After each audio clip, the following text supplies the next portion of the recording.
Since the time when I was born, there's been blood on his hands, killing young and killing old, invading foreign lands. And now he's dead, and that's all great. Burn in hell, Henry, that's your fate. The good riddance, get out of here. Get the fuck out. Fuck you, Kissinger. Good riddance, get out of here. Get the fuck out. Fuck you, Kissinger.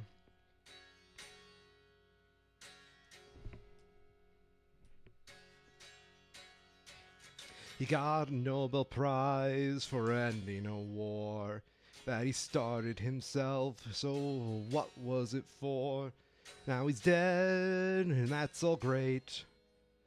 Burn in Henry, that's your fate. Burn in hell, Henry, that's your fate. Good riddance, get out of here. Fuck you, Henry Kissinger. Good riddance, get out of here. Get the fuck out. Fuck you, Kissinger. Thank you, thank you, thank you. Clap, clap, clap, clap, clap. Thank you, thank you, thank you. Yeah. Did you hear about the taunting they had for him? There was taunting for him? A taunting. No, please go like on. a death pool. Oh. More than a couple of years ago, somebody started a death pool where everybody pitched in. I think at the time it was $5, and you got to pick a day and a time, and the proceeds from it all went to, I want to say, an Armenian charity. Hey. And whoever won, closest without going over, got a bottle of liquor from an Armenian distillery or something. That's Maybe it's not Armenian. Whoever it was that he, obviously and disgustingly, ruined. Cambodia? Their... Yes, Cambodia. Thank you. Yeah. Seriously, So... one of the things that warms my heart is seeing everybody of every nationality, every race, the whole world collectively shit on Kissinger. Yeah. Unless you're a politician. Yeah, then you have to suck his dick. I think Bernie had some not impolite but not positive remarks on him, but still didn't go far enough. Oh, what do you say? Because quite frankly, Bernie's a wordsmith. Yeah. It was, very political, right? He knows who he has to work with. Yeah.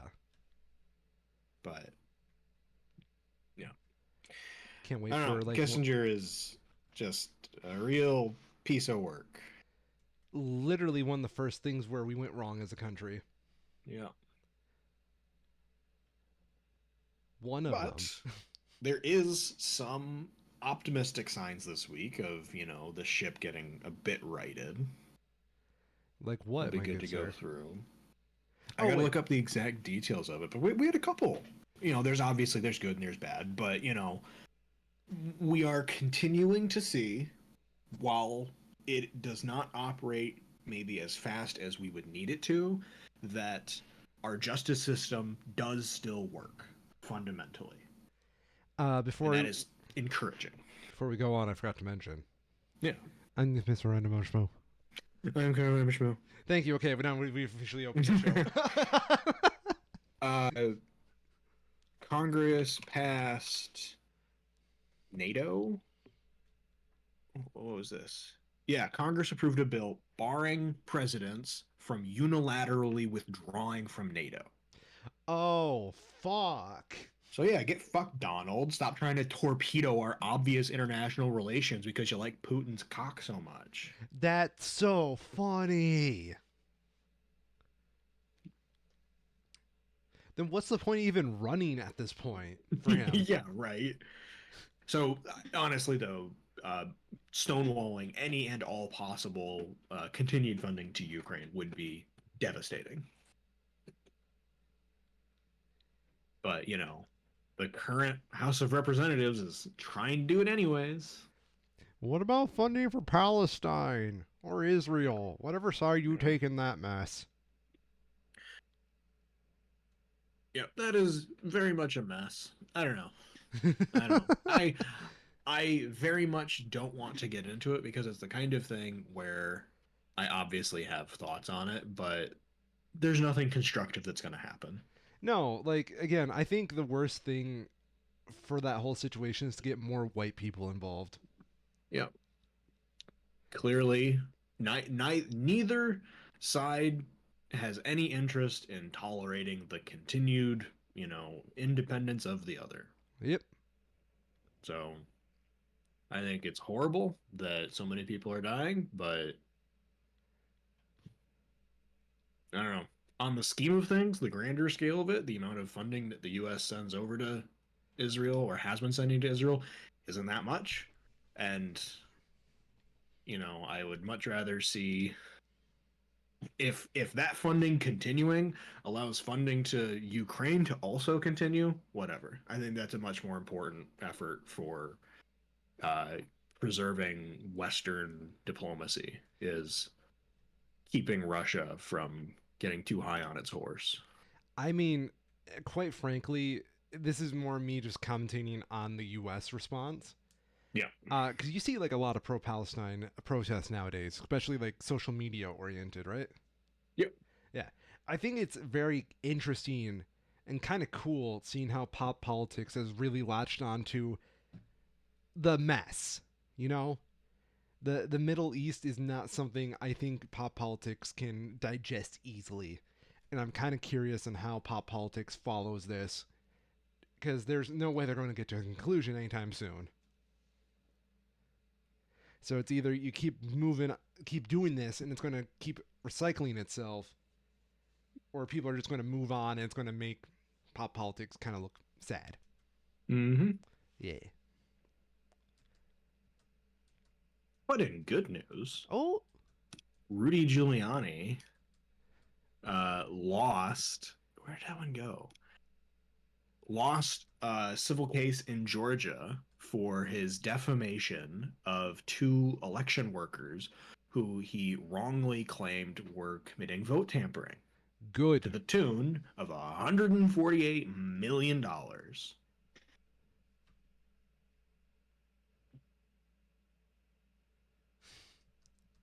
Get Absolutely fucked, deserved. He Rudy. like this is an interesting thing, right?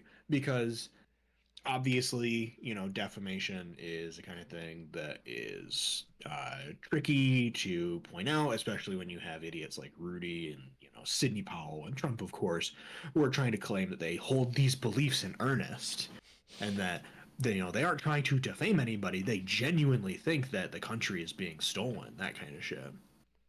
Well, But go on. they are causing irreparable harm to these people's lives, in even if their beliefs are earnestly held. I think they're just so fucking stupid at this point that Yeah, they don't realize these are actual citizens who have like real yeah, lives instead of outside of like the cacophony of yeah. like the show business world they're in. That Or like, they just don't care. yeah, you punch down, there's going to be fucking consequences on these people, or they just don't care. That too. Could be a little bit of column A and B. This isn't. We'll get to that later. But yeah, good to see Rudy Giuliani, go get properly fucked. He obviously does not have that much money, and while money alone is not going to fix the harm that these women have had to endure for death threats and Well, verbal assault that they've had to deal with, it should, it's a start at least, right? And hopefully the inevitable appeals and wishy-washy hand-wringing that Rudy's going to try and do aren't so extreme that they actually get to see a significant amount of this money, because Rudy is by no means broke. question: weren't these Mm-hmm. two women that he mainly defamed? Weren't they also like black women? Yes, they That were. that yeah, that fucking makes it even worse knowing Rudy's Yeah. audience. Oh yes. Yeah. Yeah, because while Rudy himself may have not committed a hate crime, you can be sure the people who follow him did. Oh, they took that as like the green light. God damn.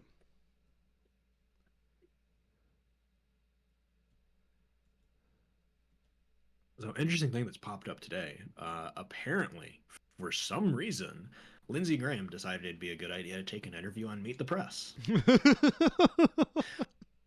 This, of course, being in the wake of the Republican controlled House of Representatives voting to start impeachment inquiries into Biden. What for? Even they don't know. It's Hunter Biden, blah blah blah blah blah. Well, no, this is Joe Biden, right? Yeah, but they're impeaching him for But they, being. they literally don't have a reason. They have not given any semblance of logic or evidence to back up their decision to do this. It's because he might run again. Yeah, yes. But apparently, Lindsey Graham was on Meet the Press being interviewed. Interviewer asked, Grassley said he does not see any evidence that the president is guilty of anything. Do you agree with him? To which Lindsey replied, if there was a smoking gun, I think we'd be talking about it. That's really fucking stupid for him to Yeah. say. It just completely gives the game away. And I Yeah. guess, we're like Republican, aren't going to have their base see this interview ever. So I guess it doesn't really matter. But it's just like, how bold faced can you be to be just like, yeah, we have no evidence. We know that there is not anything warranting this, but we're still going to do it anyways to waste our time, to waste your time, to waste taxpayer dollars. That's what pisses me off the most about like the Republican Party right now is like I know I didn't vote for many of you, but you're still like wasting my tax dollars. You're wasting a lot of my tax dollars. But please go on. Sorry.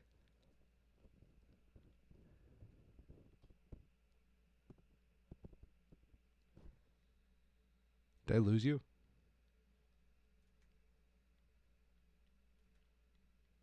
Discord says you're here.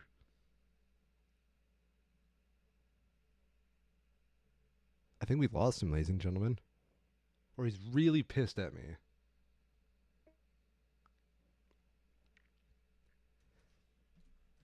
Yeah, am I back? I believe I'm back. Oh, so he was pissed at me. Okay.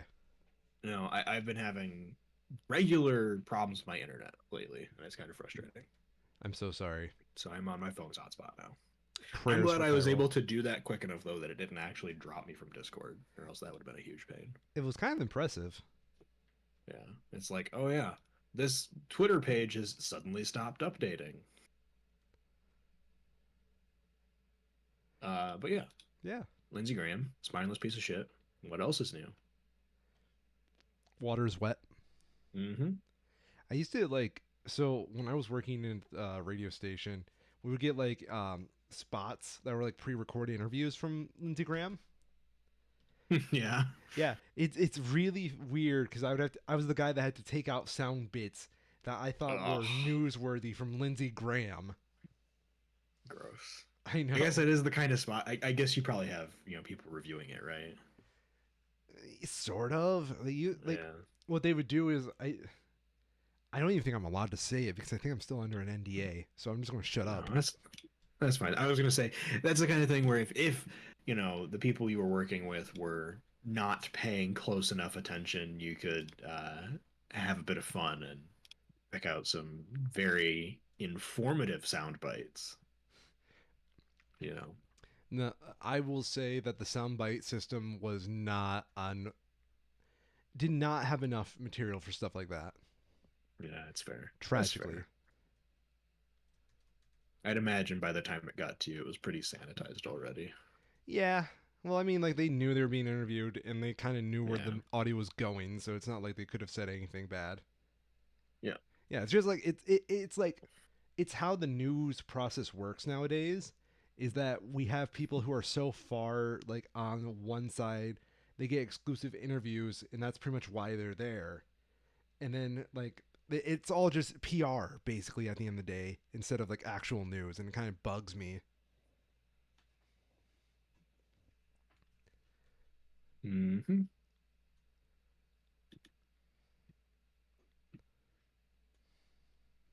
Wow.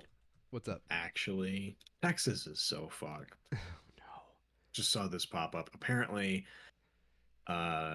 any bets if this is an appeals case, it's going to be the Fifth Circuit. But apparently, a judge in Texas has ruled that Texas power plants have no responsibility to provide electricity during emergencies. What?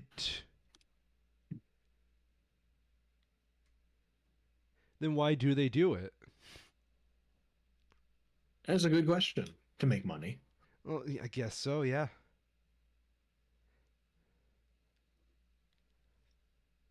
How? Because people, this was back in 2021, of course, massive winter storm in Texas, causing widespread uh, power outages, partly due to a failure of keeping up the infrastructure needed for that, Yep. as well as the massive influx in demand causing rolling blackouts and brownouts. And people died as a result. So now there's people trying to sue the electric companies for uh, their obvious negligence, and this will probably prevent that. Totally will. And side note, go fuck yourself. Yeah. Yeah. I have a friend that I chat with who's also in chemistry who is down in the Texas, Louisiana area. And as much as I would love to work for the company that he works for, just the sheer prospect of having to live in that state is such a non-starter for me.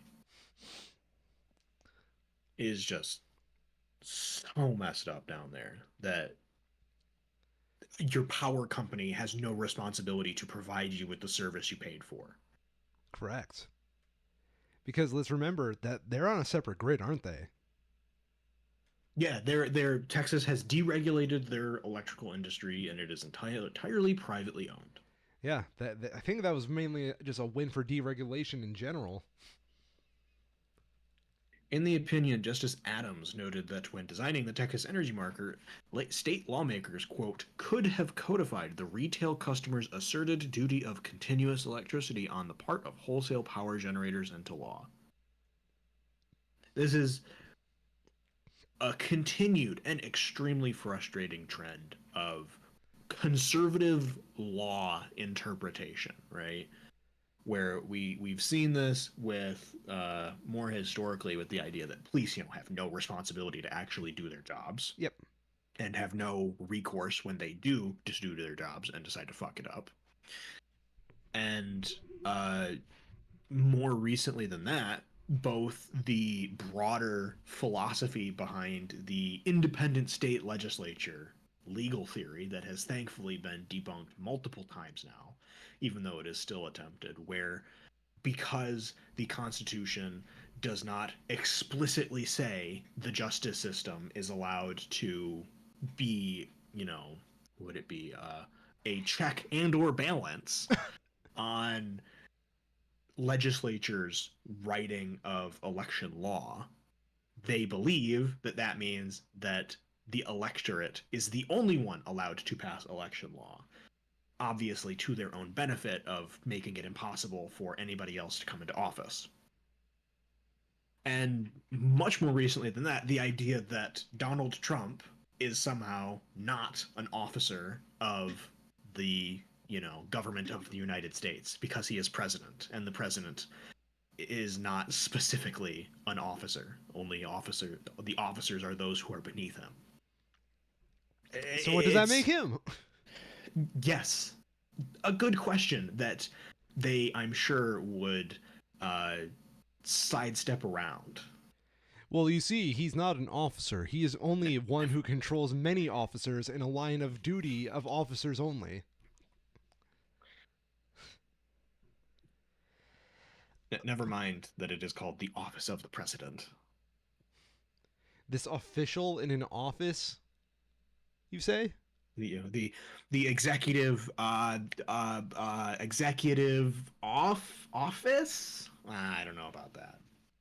What is the definition of an officer? Let me look that up real quick. That is what they are claiming, that because the president is not explicitly listed as an officer by the definition of the Constitution, that he is not covered by its, insurgency. And I think the 14th Amendment, maybe I could be wrong on that. One of the amendments. So he's not a That holder of a public, civil, or religious office. that is what they claim.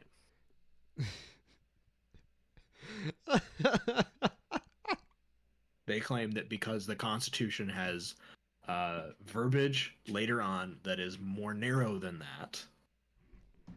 that excludes the president, and therefore the president is not held by the Constitution's terms of disqualification for holding office You that were know, passed after the Civil War. the great thing about like a cat, right? Is I can define a cat as having hair on it, and then I can define later on that there are hairless cats. There are still cats. And I doesn't you're necessarily using that thing that I think Republicans are allergic to called logic. You can narrow down subsections of a greater title, thank you. That's like saying armed services, right? Yes. That's like saying I could say the Navy is not an armed service because they don't actually carry arms. Yep. Damn. It's very stupid. You know who doesn't have office, though? Who? George Santos. That's good. That's very fucking good. Sixth senator in the history of the United States. I believe, is it senator? Yeah, let me just check. Um. Former U.S. States Representative.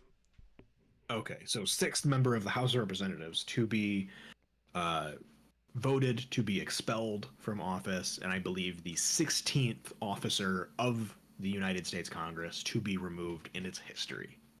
Damn.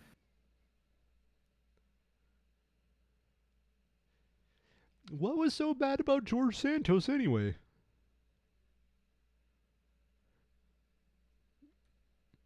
Falsification of records, aggravated identity theft, and credit card fraud.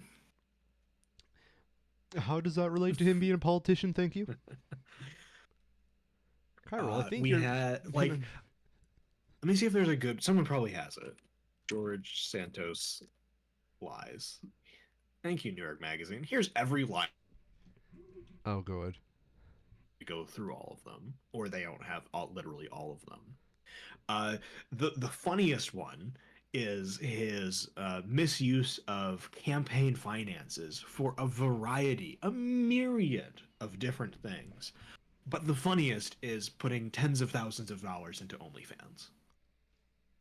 Was it like good OnlyFans content, like, or does? So everything that I saw was not like particularly trashy or anything, but like not $10,000 good. That's unfortunate. Could you imagine being like one of those OnlyFans users that did get George Santos money? Mm-hmm. How would you feel about that? Well, did you see on the stuff that was happening on Twitter? No. Well, as it was breaking, many high-profile OnlyFans, content producers started to show like, yep, he was our top donor in this month, and there was like 5 or 6 of them that had receipts of him making multiple 4-figure and up donations. George. Whew. You know, when my girlfriend gets home tonight, I'm going to ask her for her permission to start an OnlyFans, and I'm going to try to seduce Santos. In some of the specifics here, apparently, while running for Congress last year, Santos instructed a Queens-based political consultant to tell potential donors that their money would be used to help elect him to the House. 2 people gave $25,000 each to Redstone Strategies, an LLC operated by Santos that was not registered as a super PAC. Santos then laundered that money through 2 personal accounts, allegedly, and used it for his own personal benefit, including to make cash withdrawals for personal purchases of luxury design clothing, paying down credit card and car debt, other payments on personal debt, as well as bank transfers to his associates, and as well as smaller purchases at OnlyFans, Sephora, and for meals and parking. He then also used so that's just like, garden variety fraud. The campaign finance comes in later, where he used it for personal travel and apparently for several Botox treatments. Quote here, expenditures related to spa services and or cosmetic procedures that could not be verified as having a campaign nexus. For example, during the 2020 campaign, a $1,500 purchase on the campaign debit card was made at Mirza Aesthetics. This expense was not reported to the FEC and was notated as Botox in expense spreadsheets produced to the ISC by Ms. Marks. Similarly, the $1,400 charge at Virtual Skin Spa was a campaign debit card purchase that was also described as Botox in the spreadsheet. The ISC also identified an unreported PayPal payment of over $1,000 to an esthetician associated with a spa in Rhinebeck, New York. Would you like to go on? Nah, I'm pretty good. Too bad. He allegedly collected more than $24,000 in unemployment benefits while running for office. He allegedly committed identity theft, including the charges of aggravated identity theft, stealing people's identities, and making charges with his own donors' credit cards without their authorization, according to the federal election. Sorry, who's this by? Breon Peace, U.S. Attorney for the Eastern District of New York. Quote, Santos falsely inflated the campaign's reported receipts with non-existent loans and contributions that were either fabricated or stolen. He then also lied to Congress, reimbursed himself for loans he didn't make, lied about where he went to high school, college, his job history, where his money came from, whether his money was legitimate, lied about founding an animal charity, lied about, he swindled a disabled vet whose dog was dying. What? May have ripped off an Amish dog breeder with a bad check, has apparently multiple problems with his marriage, and it is entirely unclear if his mother's death was at all related to 9/11. I forgot that was a big thing for him. Yep. In July of 2021, Santos wrote on Twitter that the September 11th attacks claimed my mother's life. On December 23rd, 2021, he said it was the fifth anniversary of his mother's passing, a loss confirmed by her obituary. On his campaign website, Santos claims his mother was, quote, in her office in the South Tower on September 11th, and that she passed away a few years later when she lost her battle to cancer. This is part of the New York Magazine's piece here. Aside from the fact that people rarely refer to 15 years as a few years, there is no record of Santos's mother suffering from the well-documented health problems caused by toxic debris following the attacks. There is no evidence she was at the World Trade Center on 9/11, and though Santos has claimed she was a finance executive, public employment records obtained by NBC News list her only known employer as an imports business in Queens that folded in 1994. The Times reported that she once worked as a nurse in Brazil. Weeks after Santos' lies were made public, two genealogists found documents showing that his mother was in Brazil in September 2001. In 2003, Fatima DeVolder applied for a visa to enter the U.S. In the document, she wrote that she had not been in the country since 1999. There's more. No. What? His grandmother was not a Holocaust victim. He did not have employees who died at the Pulse nightclub shooting. His niece did not get kidnapped. And there are questions that seem to have been substantiated about semi-related to the Holocaust fabrications, about his possible claims of Jewish heritage. Yeah. And it goes on. We're like a third of the way through. And those are the big ones. A lot of the stuff after that gets, kind of petty, but he is a chronic liar, it seems. No, dude. What you don't understand is he's actually just a good storyteller. Like, I'm just gonna skim through some of these questions that are asked here. Was he a drag queen in Brazil? Was he on Hannah Montana? Was he a Broadway producer? Was he really a journalist in Brazil? Was he the target of an assassination? What has Santos said about his life that is actually true? Is his name even George Santos? Well, no, I don't think so. I'm pretty sure it's like an assumed name, but I can double check that. What the fuck? Let me check.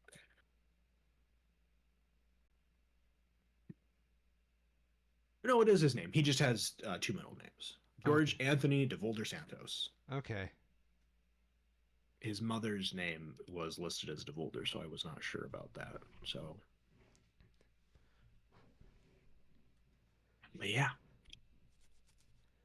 what has he said that he is that is actually true? And there's only two paragraphs.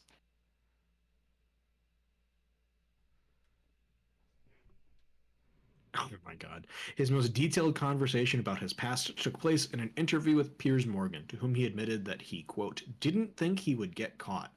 I ran in 2020 for the same exact seat for Congress and I got away with it then. He added before doubling down on his false claim that his mother worked in the World Trade Center on 9/11. You know, he reminds me of. So Fuck. Who's in that movie? Let me just check real quick. it's like Catch 22? No, not Catch 22. No, the Matt Damon movie, The Talented Mr. Ripley. Mmm. Dude gives off mad Tom Ripley vibes.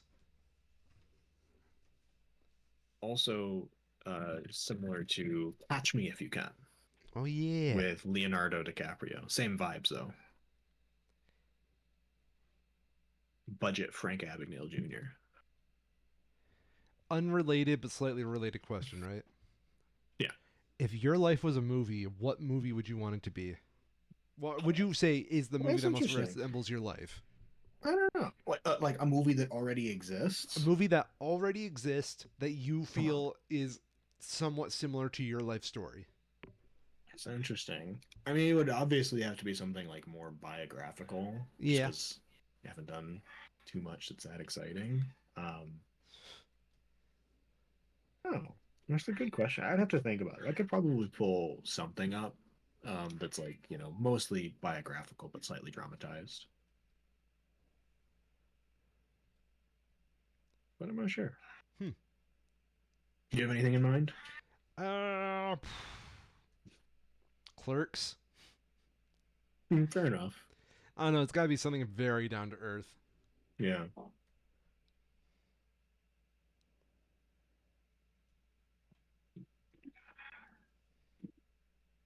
All right. Oh yeah. Uh, Getting back to Trump though, because this week has been a bit of a roller coaster of court decisions coming out of the Supreme Court related to his ongoing case between the DOJ, led by Jack Smith, um, and a number of claims. Let me see if I can find like a more, because I have one from like 4 days ago, but this has been moving so fast where like Jack Smith filed on Monday and was like, we want to get this sped up. The Supreme Court, like the same day was like, yep, we agree.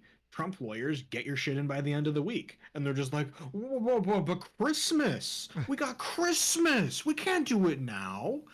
And the court was just like, too bad. And that's like the short of it. But it was very funny to see the Supreme Court just be like, get fucked, Donald. Get your lawyers to do their jobs. I want to see if I can find some like specifics about it because I thought it was very funny. Let me try top this week because it's not pulling up. Yeah, Supreme Court orders Trump to respond to government motion by December 20th. Petitioner's motion to expedite consideration of the petition before judgment is granted, and respondent is directed to file a response to the petition on or before 4 p.m. Wednesday, December 20th, 2022. This is one of the cases that Trump, as we mentioned before, was trying to drag out as long as possible, likely until May with appeals. But given that Jack Smith did two things here. One, completely skipped the appeals court level and went straight to Supreme Court to get rid of that layer entirely, and then also put in this request for expedited consideration, which was also granted. That's kind of funny. So it's very cool to see someone like, especially in the wake of all of Trump's lawyers' incompetencies and the faffing around that we had during the the Mueller investigation that ended up resulting in kind of nothing. It's very cool to see what's going on at, from Jack Smith's office at the federal level, as well as the state offices in Georgia and New York, to just see lawyers at a high level be very competent in their job. You know, we don't get to see that a lot on like the main stage, right? Oh, And definitely not. it's a nice change of pace. It's like the Avengers of good lawyers lately, because like that they're bringing their A Right. game to just fucking dunk Donnie. Part of the reason why this case is being moved along so quickly is that this is Jack Smith looking to nip in the bud a like fundamental question of, can a president be prosecuted ever? Yeah. And this is a very, it's a dangerous question, right? Because if the answer is no, that grips a lot of potential power from any future and past president. Yes. But if the answer is yes, they can never be prosecuted, the ramifications of that are massive. And while someone like Biden would obviously never take advantage of something like that, Donald Trump, I could shoot someone on Fifth Avenue and get away with it. Not so sure. Donald wouldn't shoot anybody on Fifth Avenue. He would go to the poor places. He doesn't want to risk accidentally shooting someone he knows. You know? Silly Kyril. Mm.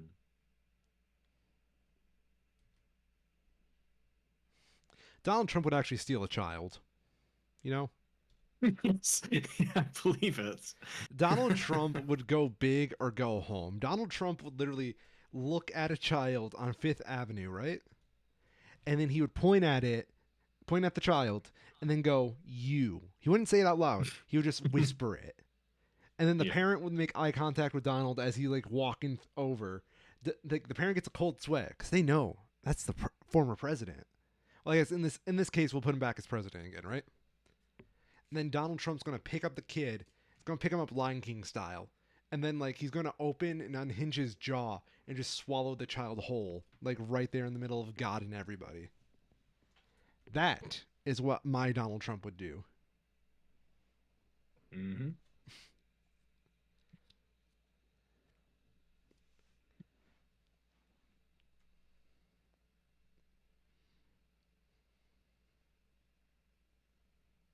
Right. Okay, let's get this one quick. We got a couple of quick ones to run through here, and then we get some of the quicker ones.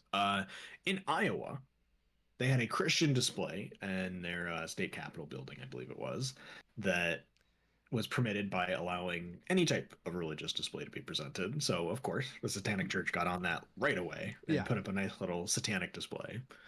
Um, Pretty common stuff. Republicans losing their minds about it. You know, free speech, free religion, but only for them. Usual kind of stuff. Funny part comes in where a former military member destroys the display and goes on to then basically admit that he did so. As it'll be interesting, right? This is the kind of thing where it's like, is uh non-religion or like a religious group like the Satanic Church protected under hate protections? But he overtly stated that he did this because he is a Christian and he does not like their, religious group. Damn, That dude. sure sounds like a hate crime. That does sound like a hate crime. Mm-hmm. And I feel like legal speaking, you kind of have to protect that because there's going to be a lot like of really bad doors you open if you don't. You know? Mm-hmm. Oh yeah. Like can if you do that, right? What's going to stop someone from declaring Nazism as a religion? Even though, let's face Yeah, it. it's a good question.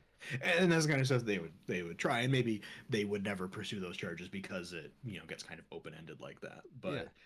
But what the question of what is and what is not a religion is very tricky, and I believe, as last week tonight demonstrated when they talked about religious exemptions and donations, it's very easy to be legally recognized as a church by the government regardless of whether you actually are in the colloquial understanding of that definition.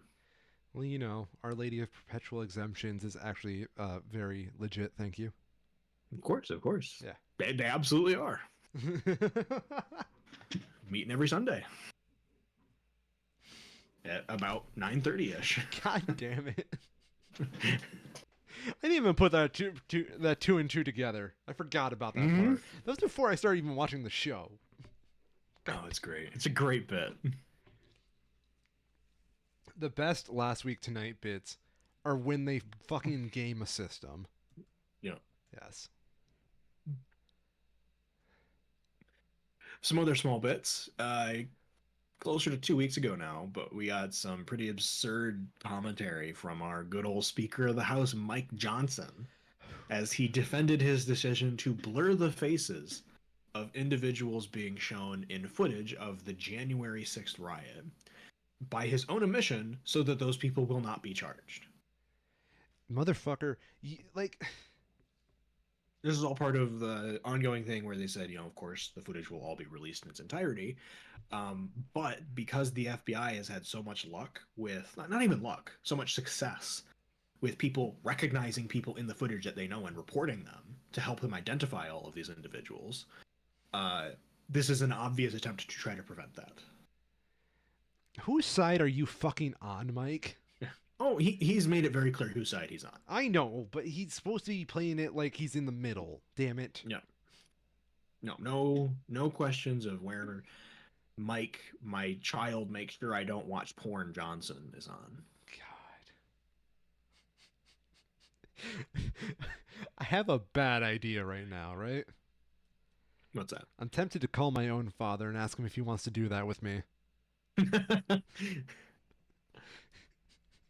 I don't know. My father listens to this show too, mind you. My dad is going to give me hell when he hears this part. Personally, I would never. No, I would never either. But man, I'm a sick because fuck. If you do it, it has to go the other way too. I know. God, that's like... It's like those old spaghetti westerns where they're just like two guys staring each other down. Like, draw.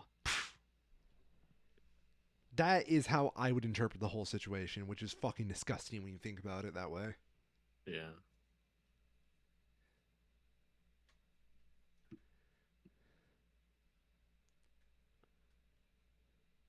Some other short ones we got. A couple of bits of Tesla news. Oh, wait. This one from this. Did we want to talk about Mike Johnson's prophetic dream? I don't think I heard about this one. You're the one that told me about this. Was it? Yeah. Oh, I've forgotten the details, but I do remember. Yeah. So wasn't there like sorry everybody, I'm gonna have to fucking remember this one because it's so deep. Oh no, there it is. Okay.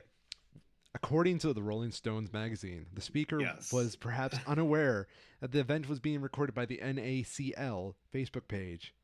The video is no longer available, but Rolling Stone reports that Johnson thanked the organization for not letting journalists in. Thank you, Johnson. I'm really offended by that bit. Really, as a guy with a journalism degree, that kind of pisses me off a little bit. Mm-hmm. I'll tell you a secret, he said. Since the media's not here, God had spoken to him throughout the Republicans' week-long effort to find a new speaker, Johnson said. Eventually, God revealed to Johnson that he would be a Moses-like figure leading the GOP in the country through a Red Sea moment. Yep. I'm pretty sure he's going to hell for that one. Yep. I do love the, subtle, obvious visual turnaround that you can do where it's called the Red Sea and it's being parted. Come on. Yeah. It's not even a subtle image, you know? It's not. It's pretty blunt. Yeah. I'm going to lead us through as my party is fucking destroying itself on the inside out, making me the de facto leader of what will eventually be the ashes of the old party. The ashes of the old party and the ashes of the old world. Yeah, fuck you, Mike. Mike, if you would like to come defend yourself, please come reach out to us on the show.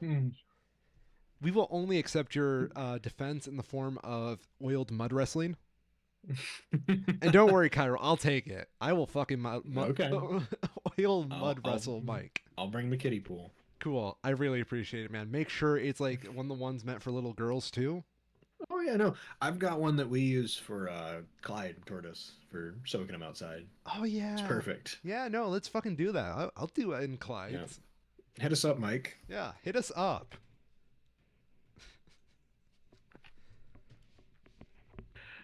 Uh, but Tesla though, Yo. getting some interesting press this week where Tesla apparently claimed that California's false advertising law violates their First Amendment right to free speech. Really? Yeah. I was unaware that an electric car company had the right to free speech. Tesla is trying to use a free speech argument to defeat a complaint that it falsely advertised autopilot as an autonomous vehicle system in response to the California Department of Motor Vehicles allegations about it. Tesla claims the state law cited by the DMV violates the U.S. Constitution's First Amendment. Do you realize how fucking anti-consumer you have to be to Yeah. like announce your company as a fucking entity with free speech freedoms and then use that to fucking lie about your product? God damn. We've also been getting some very juicy, internet worthy moments as the Cybertruck has now launched and is being rolled out Oh to no. people. And it's been very funny because in the midst of Tesla also trying to scab over in Northern Europe while they have unions striking for their shipping industry, uh, Tesla is also getting into trouble with the Cybertruck being questionable if it will be legal on European roads because of both its size and its lack of crumple zones. Because, it's a metal steel box. Mm-hmm. It's like a vehicle designed to kill any pedestrian it strikes. Yeah. Do you think in Grand Theft Auto 6 they're going to have a cheat code that lets you just spawn in a Cybertruck? I hope they do. It would Wouldn't be that very just be the funny. fucking best? It would be very funny. Um,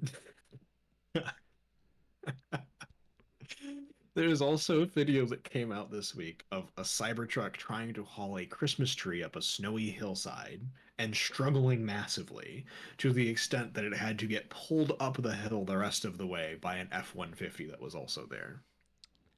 If I was Ford, I'd buy the rights to that and use it in an advertisement right away. Yeah. Pretty good though. Somebody has apparently now coined it as a sport futility vehicle. I very much like that. I fucking love language when it's used to that degree. I will say though, in the only bit of fairness that I can ever and will ever give to the Cybertruck is that it is equally expensive, useless, and dumb as every other electric vehicle being advertised for hauling and or off-road use. That's the thing with those, because They like, aren't made that is a bad use case for electric powertrains. yeah, But Tesla does advertise it as that. Kind of. I'm sure they would say that they don't and then sue you for defaming them or First Amendment violations or something. don't you understand? It's a private citizen. You are slandering them by saying that. Yeah.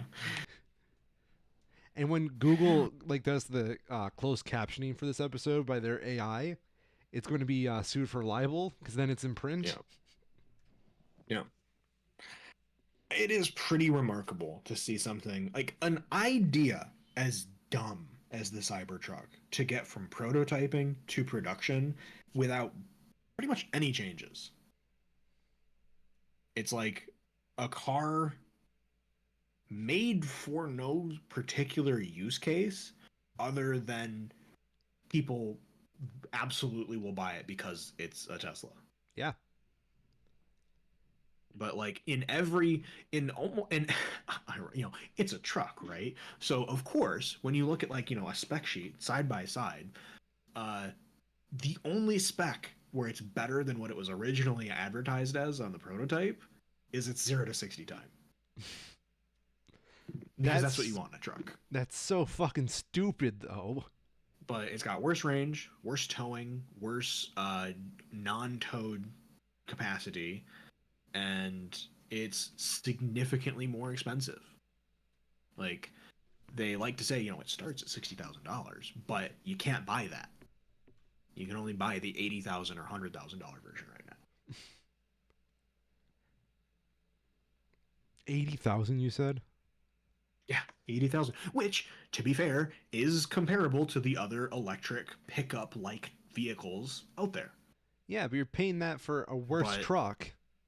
yeah, that will kill every single thing it strikes without question. I'm not a fan of the automotive And industry, and I do think God help you if you need to replace the windshield. Have you seen how it's no. set up? Please tell me. It is the single largest piece of glass, maybe not glass, but windshield for sure, to ever be installed on a vehicle. And it is almost square. Why So if is it it breaks, square? it's going to be so expensive. Yeah. Well, because it's got that long slope on the front of it. Yeah. Because that's so long, the windshield has to be as long to match. That's why windshields are generally kind of, tipped up, because it's more efficient and you don't have to spend twice as much on just the glass itself.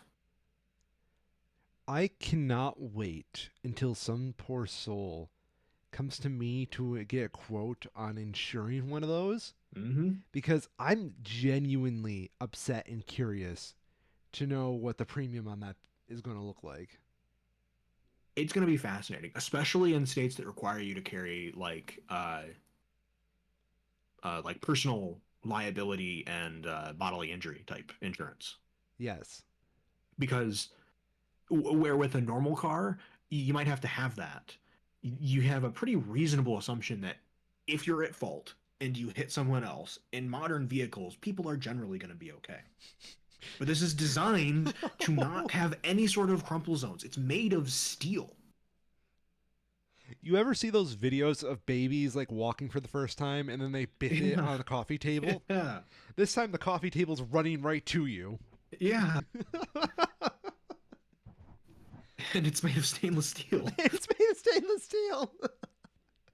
It is kind of fascinating though, because in this one particular viral video that was going around this week of the Cybertruck massively struggling with a little bit of snow on a slight incline, um, it's a great example of how conceptually useless it is, right? Because the average pickup truck owner today, maybe not average, but the stereotypical one, right, isn't doing particularly significant amounts of hauling. No. They're doing something like this. They're cutting down a Christmas tree. They're going to chuck it in the trunk, and it's going to be the second time of the whole damn year that they've actually put something that's big enough to justify a trunk, a bed, instead of a SUV type hatch, Mm-hmm. right? Yeah. And then, you drive your truck down, chuck it in the back, drive your truck away. In an F 150 or any conventional pickup, that would be no problem. But because it's an electric car and it's not made for this kind of stuff, it just spins and spins. It's hilarious. It's like the little engine that It's could, but it yeah, couldn't. it's a great example of why the F-150 remains the best-selling car in the U.S. constantly. Sadly. I argue the automotive industry needs more innovation, but this ain't it, Chief. Yep. Interesting. Apparently, somebody ran a headline: "How to Build a Car That Kills People, Cybertruck Edition." It is that I, way, though. I think we're gonna have to wait and see how this goes. But this is the kind of thing where this is a vehicle that is, like, in the U.S. at least, not by any current U.S. regulations disallowed to be on the road, but it very much has the potential to be dangerous enough that they may change U.S. regulations to prevent sales of similar cars in the future and require things like crumple zones. It, Because it's bad. It's really bad. Kyril, whatever you do, don't go in a crosswalk Holy soon. shit. Okay, I did not realize this. According to this article by Streets Blog USA, the How to Build a Car That Kills People Cybertruck Edition, apparently the $60,000 base model isn't going to be available until 2025. What? How can you call it a base model if it's not going to be available for 18 months? That's like going out with the PS5 Pro and then they're like, "Hey, here's the PlayStation 5." What the fuck?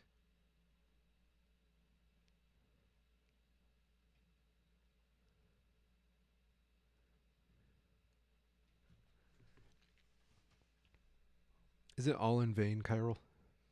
It kind of feels like it. Yeah.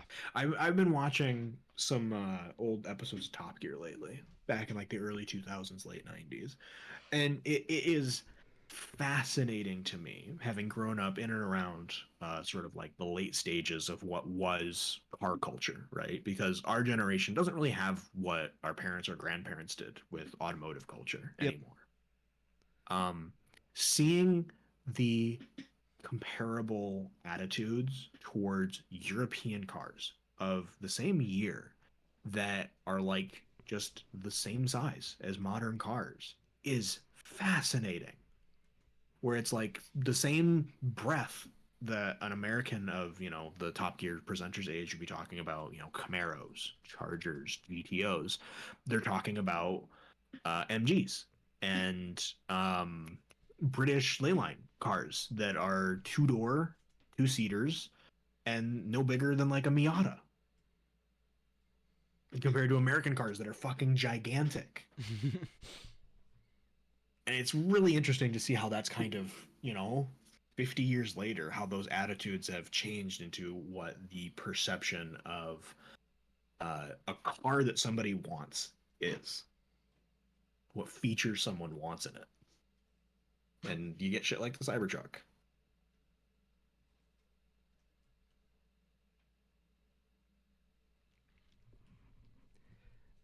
It reminds me of like say like you said, we don't really have car culture in our generation. Mm-hmm. Probably the closest thing to car culture is like PC spec culture. Probably. Yeah. It's close. It strikes me as someone who's really into PC building what they would think would make a good truck. But like more Silicon Valley esque. Mm-hmm. It's interesting because I'm trying to think of a way to, transition over to my next story here for a while, and I'm seeing this tweet posted as part of this "How to Build a Car That Kills People" article, where apparently Elon Musk tweeted out a picture of, oh, it beats a Porsche 911 while towing a 911, because that's obviously what you care about when you're towing a car is acceleration times. Of course. And somebody retweeted it about, you think that has power? Meet the real deal. 670,000 pounds with a max tractive torque of 26,000 foot-pounds. Fully electric, moves 1,200 people, lasts 40 years, and saves the planet. It's a picture of a train. And we also this week got the pretty massive news from Biden's office on massive updates to our rail infrastructure in the U.S. I did not hear this. What exactly is going on? Yeah, let me see if I can pull up the details here. The TLDR is billions of dollars being put into updating railroads themselves to accommodate faster train speeds and more use, which is going to be creating jobs, of course. But this is 8.2 billion in funding for 10 major passenger rail projects across the country, including the first world-class high-speed rail project in the country's history. Hmm. I don't see. Here we go. This is the. Let me see if I can open this in a new tab to get a little bit. Nope, that's just as small as it is. But putting the picture in the Discord there, the red lines are future high-speed rail lines. So, it's a start, and it's not, final or anything, but The bigger part is that all of the dotted lines are rail lines that are going to be built. And one thing that I think is really cool is that if this goes through, you could take a passenger rail line from, say Chicago or New York all the way to the West Coast through the North. That would be kind of revolutionary. And that would be maybe not revolutionary because they have commercial rail lines through there already, but just from the perspective of like an experience, maybe I'm weird, but I think that would be kind of fun.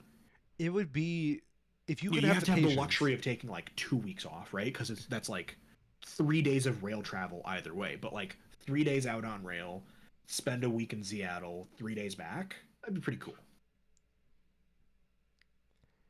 I don't know. I could see this being really good for like the internal tourism for the For US. sure. Yeah. Yeah. Um, my family and I have been going to Chicago for winter to visit the Christmas market they have for like 20 years now.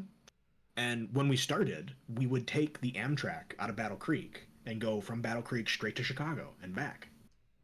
And we stopped doing that because the Amtrak system got to be so expensive and unreliable that it was cheaper and more of a sure thing that we're actually going to get to do what we want to do by going on, driving another hour to South Bend and getting on a commuter train from South Bend to Chicago.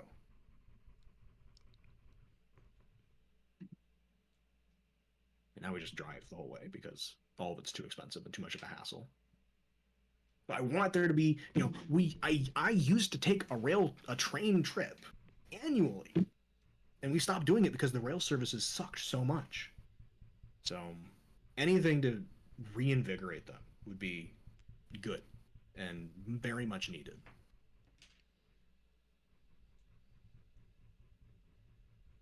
And it's going to create a ton of jobs.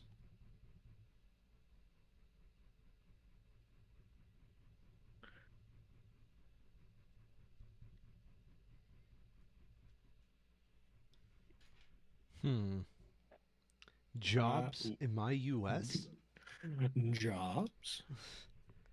Jobs are only for the upper class to disperse upon the middle class, young man. The government has no right creating jobs. Yeah. How dare they? Yes. It's never happened before. What are they going to do? Pay a living wage? That's never affordable. How are they going to maintain profit?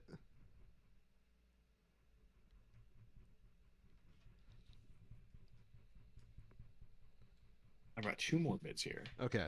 One that we can knock out pretty quick, just to officially acknowledge that, Henry Kissinger's fucking dead. Yo. Get in the box, Henry. Motherfucker ran from that box. Like, I'm actively pissed he became a centurion.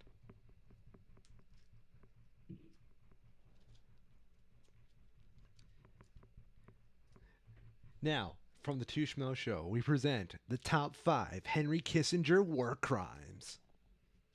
Yeah. Number 1, Cambodia. Number 2, Thailand. Number 3, Cambodia again. God. I want to see if someone actually made that. Like, okay, for those of you less politically minded, should we tell about the monster that is Henry Kissinger? We probably should just give an overview. Yeah, because I don't feel like many people like really understood the Henry Kissinger meme.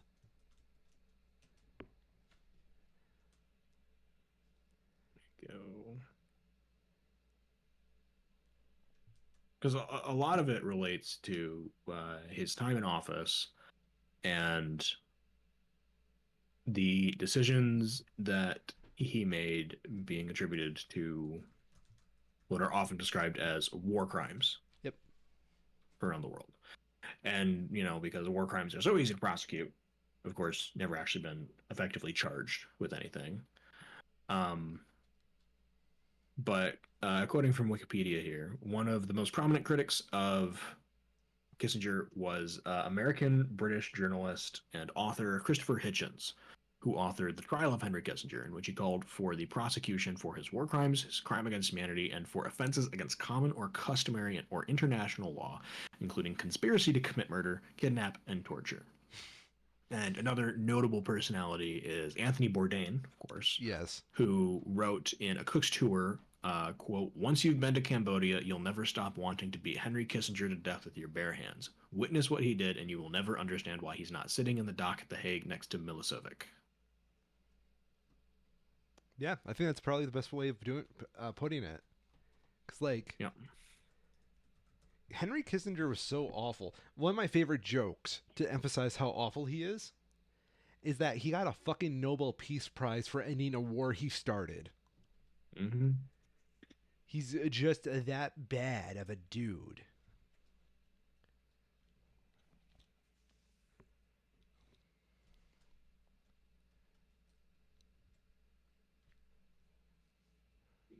Yeah. Yeah. Finally gone. Good riddance. Jimmy Carter Chad's still winning.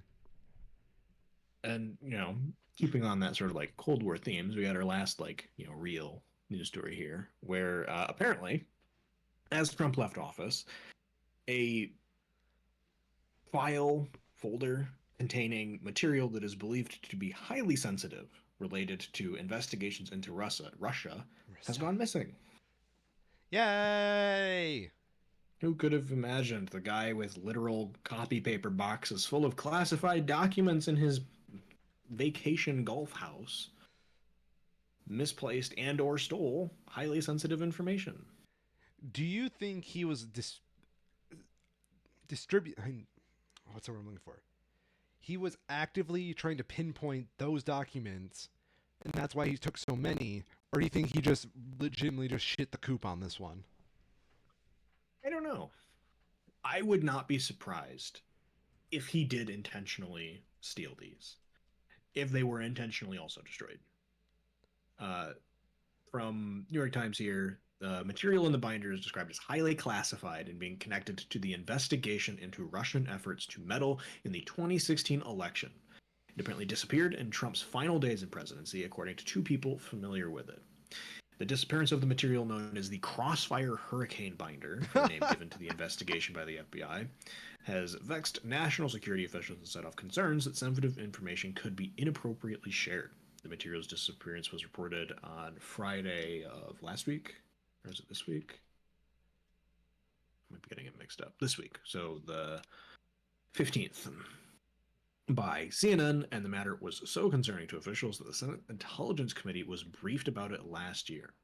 The binder consisted of a variety of materials related to the origins and early stages of the Russia investigation that were collected by Trump administration officials, including copies of botched FBI applications for national security surveillance warrants to wiretap a former Trump campaign advisor, as well as text messages between two FBI officials involved in the inquiry, Peter Strzok and Lisa Page. Substance of the material, a redacted version of which has since been made public under the Freedom of Information Act and is posted on the website of the FBI, is not considered particularly sensitive, according to the official. But the raw version in the binder contained details that intelligence agencies believe could reveal secret sources and methods. Yay! All of It our... is not clear. Sorry. It is not clear if the missing material compromises the entire original binder of material provided to the White House for Mr. Trump's team to review and declassify in part before leaving office. So yeah, that's good. We are going to get such a fucking good movie out of this in 30 years. I don't know. We might. Yeah. I feel like it's going to be kind of boring because what else is there to know? No, I mean, you get a good actor to play Donnie. I get. Yeah. You'll never get this.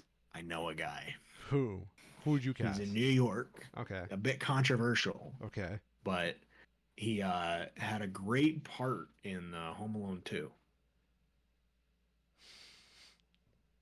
Fuck you. You had me there for like 95% of that. I really thought you were going to go with like Alec Baldwin, because I think Alec Baldwin would be a good Trump. He would, because we also have like Just look at the history of everybody who's parodied him on Saturday Night Live. Yeah, there It's we not go. that long of a list. Bryan Cranston in the Donald Trump Yeah. espionage movie. I think you have to go with Baldwin. Baldwin would be the A list for sure, right? Yeah, Cranston would do good, but Baldwin, well, I guess now that he like kind of killed killed a somebody. person, it maybe is a little bit different. But well, maybe not. I was gonna say he always has a little bit of an air of not quite being entirely competent. In like an intentional way, right? It's attributed to the characters that he plays, where they're always like they're only like 90% there. It's never fully there, where Cranston's characters always feel like they know what they're doing. That's true. That's true. So Cranston as Putin and then Baldwin as Trump. Yeah. There we go.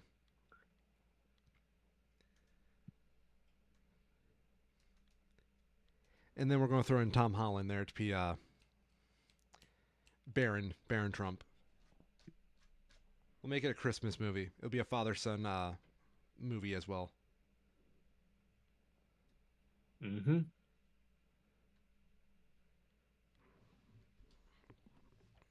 Speaking of stuff, do we have any other real things before we get to the big stuff? We got just like movies and gaming news. You want to do gaming and then we'll get to movies? Let's do gaming. Okay. So E3 officially dead. Good riddance. Yeah. It's a bit of a shame. I do wonder. Here's my expectation. I think something is going to take its place as back what E3 started as a genuine exposition for digital development. So I see Or what you're maybe saying. not Yeah. exposition isn't the right word. That's too showy. Conference, like a developer conference. Like a trade show almost. Yeah, literally a trade show. Yeah. Open to the public still, but the primary purpose is for industry professionals to communicate and share knowledge with other industry professionals and sell their tools, of course. Of course. I would love something more technical than what E3 became, because E3, Yeah, let's face it, became a very big Hollywood-esque event. it did. And We'll talk about this a bit more when we get to the Game Awards next, but I was actually so about much to make advertising. I was going to make an argument. The Game Awards pretty much took over everything E3 was at this point. It totally did. Yeah, cheaper too. And both of them, I think, are the worse for going that route. Totally. Yeah. If you want to do ads, just fucking do a direct or something like that. Besides the fact, did you ever? It was kind of magical at first, Yeah. but like as you got older, did you ever experience what I experienced, and like you just got a little more jaded of the event every year?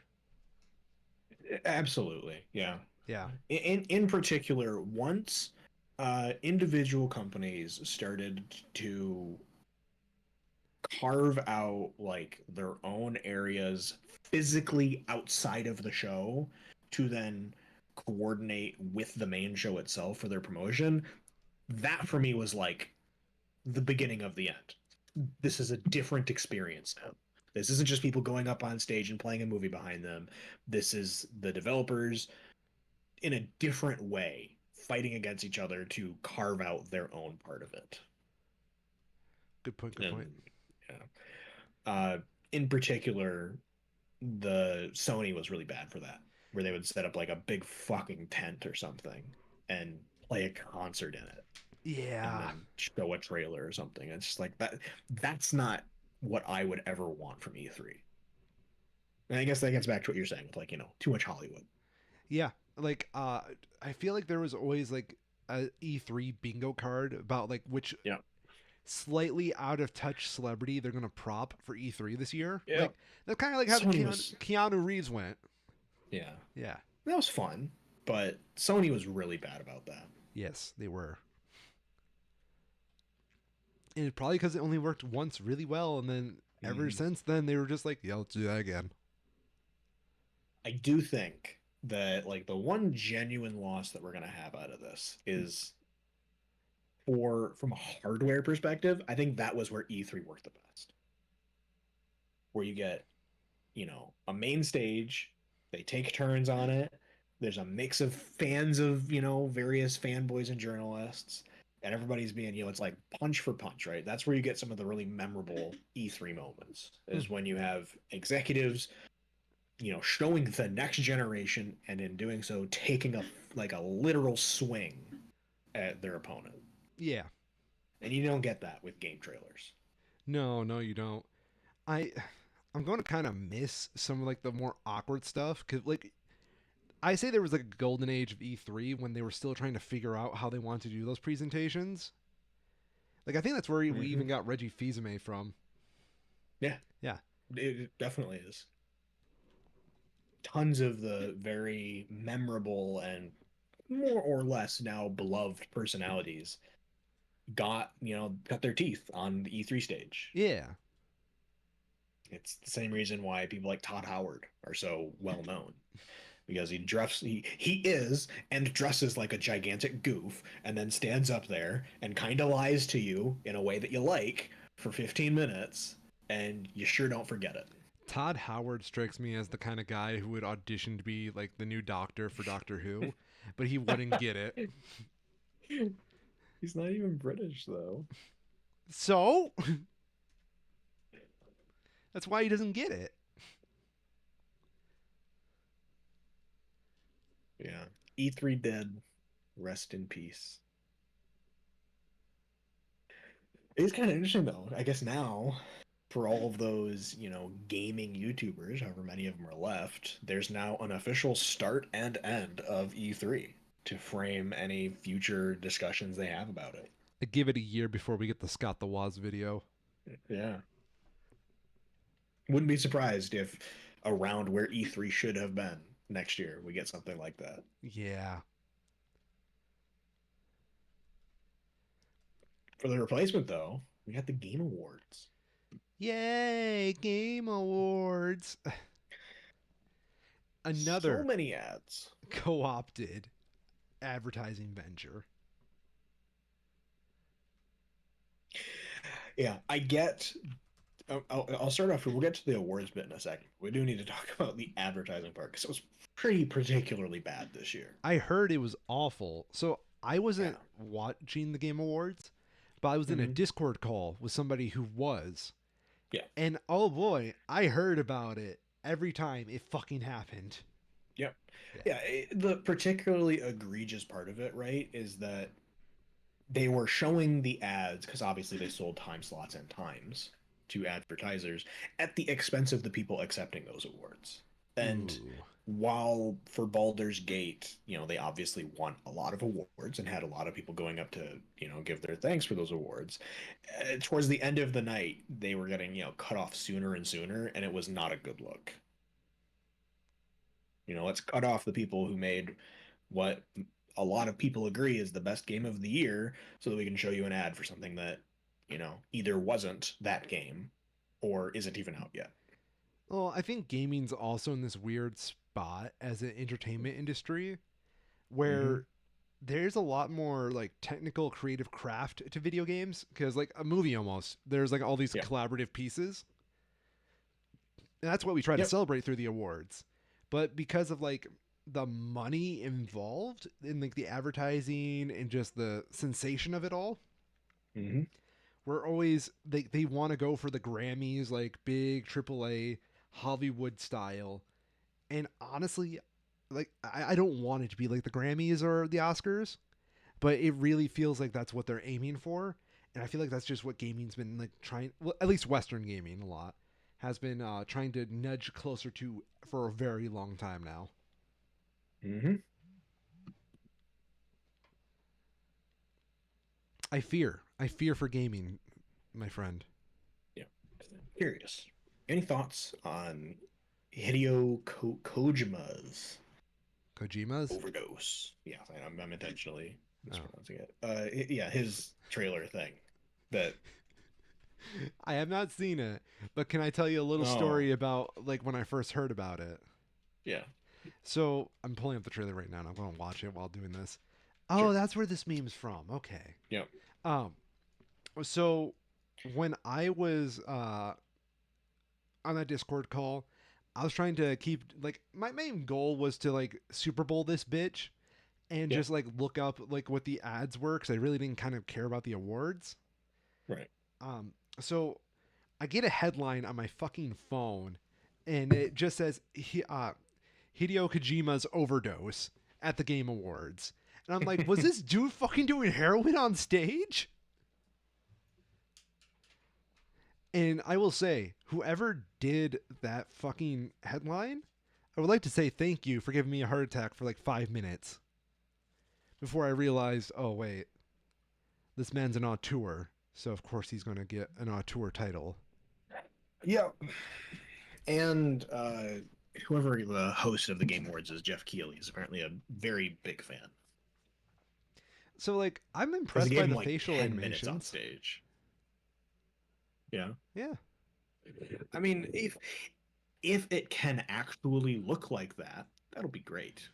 I mean, Kojima, like the experience of a Kojima game isn't just playing the game; it's like the build up to it. Because this man's an artist. Yeah. Yeah. From what I have heard about like the concept of it, I am not convinced. It What? sounds far too similar to the like I think it was a Resident Evil like watch along, vote on what happens kind of thing. Ooh. And it's obviously very early still. We barely know anything, but there was similar, like descriptions from what I heard of it that reminded me of that in not good ways. I don't disagree with you there. Oh well, we'll have to see how it turns out. Yeah. Like obviously, if they are able to translate this into gameplay, not even gameplay, but like a thing that can be produced by a console, right, in real time, that'd be incredible. But I am not convinced yet. No. So, do you want to just kind of go through some of these awards? We'll go through some of the top ones Yeah. for sure, but there's Yay. there's quite a lot. So we'll skim a bit. Baldur's Gate 3 won Game of the Year. Mm-hmm. Did anybody else see anything coming? Nope. Nope. Anybody else who thought anything else was going to happen was lying to themselves or completely out of touch. That was me. I wanted Yeah. Tears to win. Yeah, I would have liked something else to win, but that is clearly the popular opinion. Yeah, unfortunately. Yeah. I think there's going to be some very fascinating retrospectives in a couple of years as to because Baldur's Gate 3 obviously does a lot right. Pretty much everything. Yeah. But there are a lot of stuff that it doesn't do right that are being it feels like they're being ignored at times almost. Yeah, we'll see.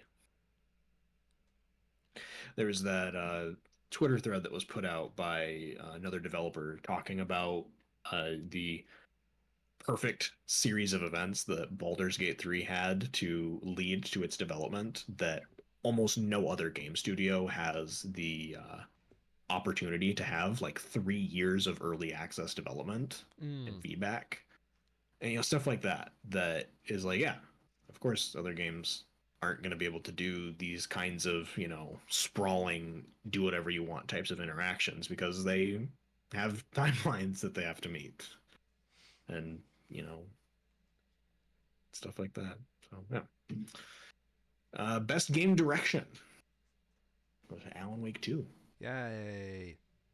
along with best narrative and best art direction. Yay. Wasn't Best that? score, what's that? I said, wasn't that the one that you were rooting for the most? A bit of what was nominated. That was the one that I was hoping to see some awards Okay. because yeah, it's the most like traditional storytelling medium of the nominees. Like Marvel Spider-Man is in the same sort of vein, but Baldur's Gate, Super Mario, Legend of Zelda tell their stories in very non-traditional ways. Best art direction, sorry, best score music went to Final Fantasy 16. which is kind of interesting. I guess they had to give something to it because it's a Final Fantasy game that did technically release this year. I mean, it's kind of more of like a legacy thing, you know? Yeah. It just had to Mm, show up for that one. yeah. Not a bad game by any means, of course. It's just a particularly stacked year. But the games that were like Legend of Zelda particularly surprises me for being nominated for outstanding score.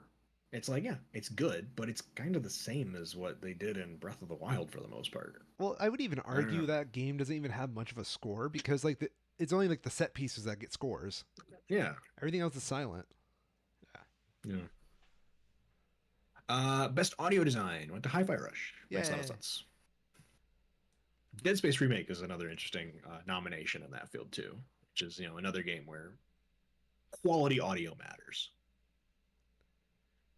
Best performance individual for voice acting, motion, or other performance capture to Neil Newman for Baldur's Gate 3. Yay.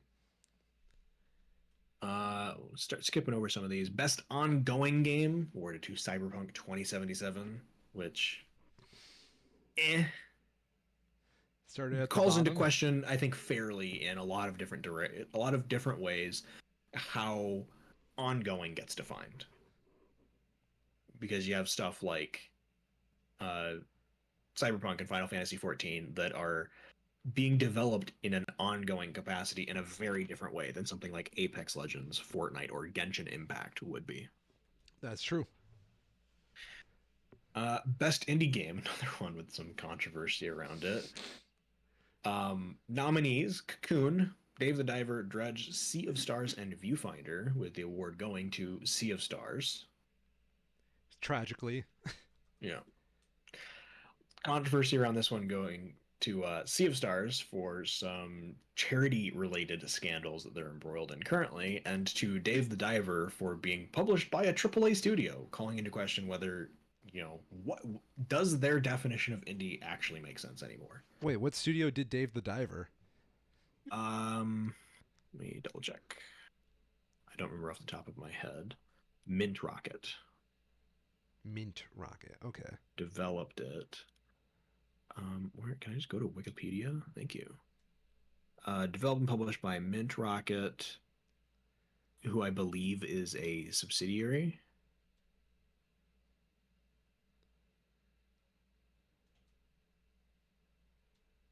But I don't remember the exact details of it. It's apparently a part of Nexon.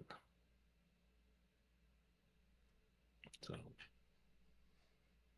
but from what I understand and having read about it when the talk was first starting during the nominations, the like conventional understanding of indie should not necessarily apply to it, but it does have the same sort of development cycle and um, like visual style that people associate with independent games. Okay. So yeah, and at the end of the day, it's a popularity contest. Whatever the people say is the best indie game is what's going to get it. For debut indie games, winner was Cocoon. Apparently, Pizza Tower is also very good. Uh, Skim down. Innovation and accessibility was awarded to Forza Motorsport. Best action game, Armored Core 6 Fires of Rubicon. Best action/adventure game, with the combination of traversal and puzzle solving, was given to The Legend of Zelda: Tears of the Kingdom. Woot woot. Best RPG, Baldur's Gate 3. Best fighting game, Street Fighter 6. Best family game, Super Mario Bros. Wonder. Did None of anyone that's really too see that? surprising. Yeah, that's like No, not it was fair. going to go to Party Animals or Disney Illusion Island for sure. What the fuck did you just say to me? It's kind of interesting to see for best sim/strategy, Pikmin 4 won, which is kind of cool. Makes sense, I guess. I've heard nothing but good things about Pikmin 4, which is Yeah, kind of crazy. some other good nominations in there too. Fire Emblem Engage, City Skylines 2 has some controversy around it, but makes sense for the nomination. And apparently the Advance Wars remaster doing well as well. Oh, the one that they had to hold back because it was supposed to go out the same week that Russia invaded Ukraine? Mm-hmm. Wow. I didn't even know that came out. Yeah. It's so Content fun. creator of the year went to Iron Mouse, which is interesting because I'd have to double check in the past, but I think that might be the first VTuber to get that award. I think it is. Yeah, changing trends. Best esports athlete goes to Faker. No big surprise there. Best esports coach, Christine Potterchi. I'm not familiar with them, but apparently doing well. Not sure if this is a typo or something. That's, but all three of these awards say in 2021. I have to assume that's a typo because that'd be kind of weird. Best esports game awarded to Valorant. I can see that. Most anticipated game. Here's the real popularity contest. Final Fantasy VII Rebirth. Of course it is. Okay, so here's the thing, right? Yeah. And we're going to talk about this here before we get into movies, but we obviously got the GTA 6 announcement and trailer this week. How the fuck is that not given to GTA 6? Because GTA 6 technically wasn't even announced when the voting came in. It doesn't matter. That's I never know. mattered in the past. I guess if they gave it to GTA 6, if they allowed it to go to GTA 6, no one else would ever win ever, right?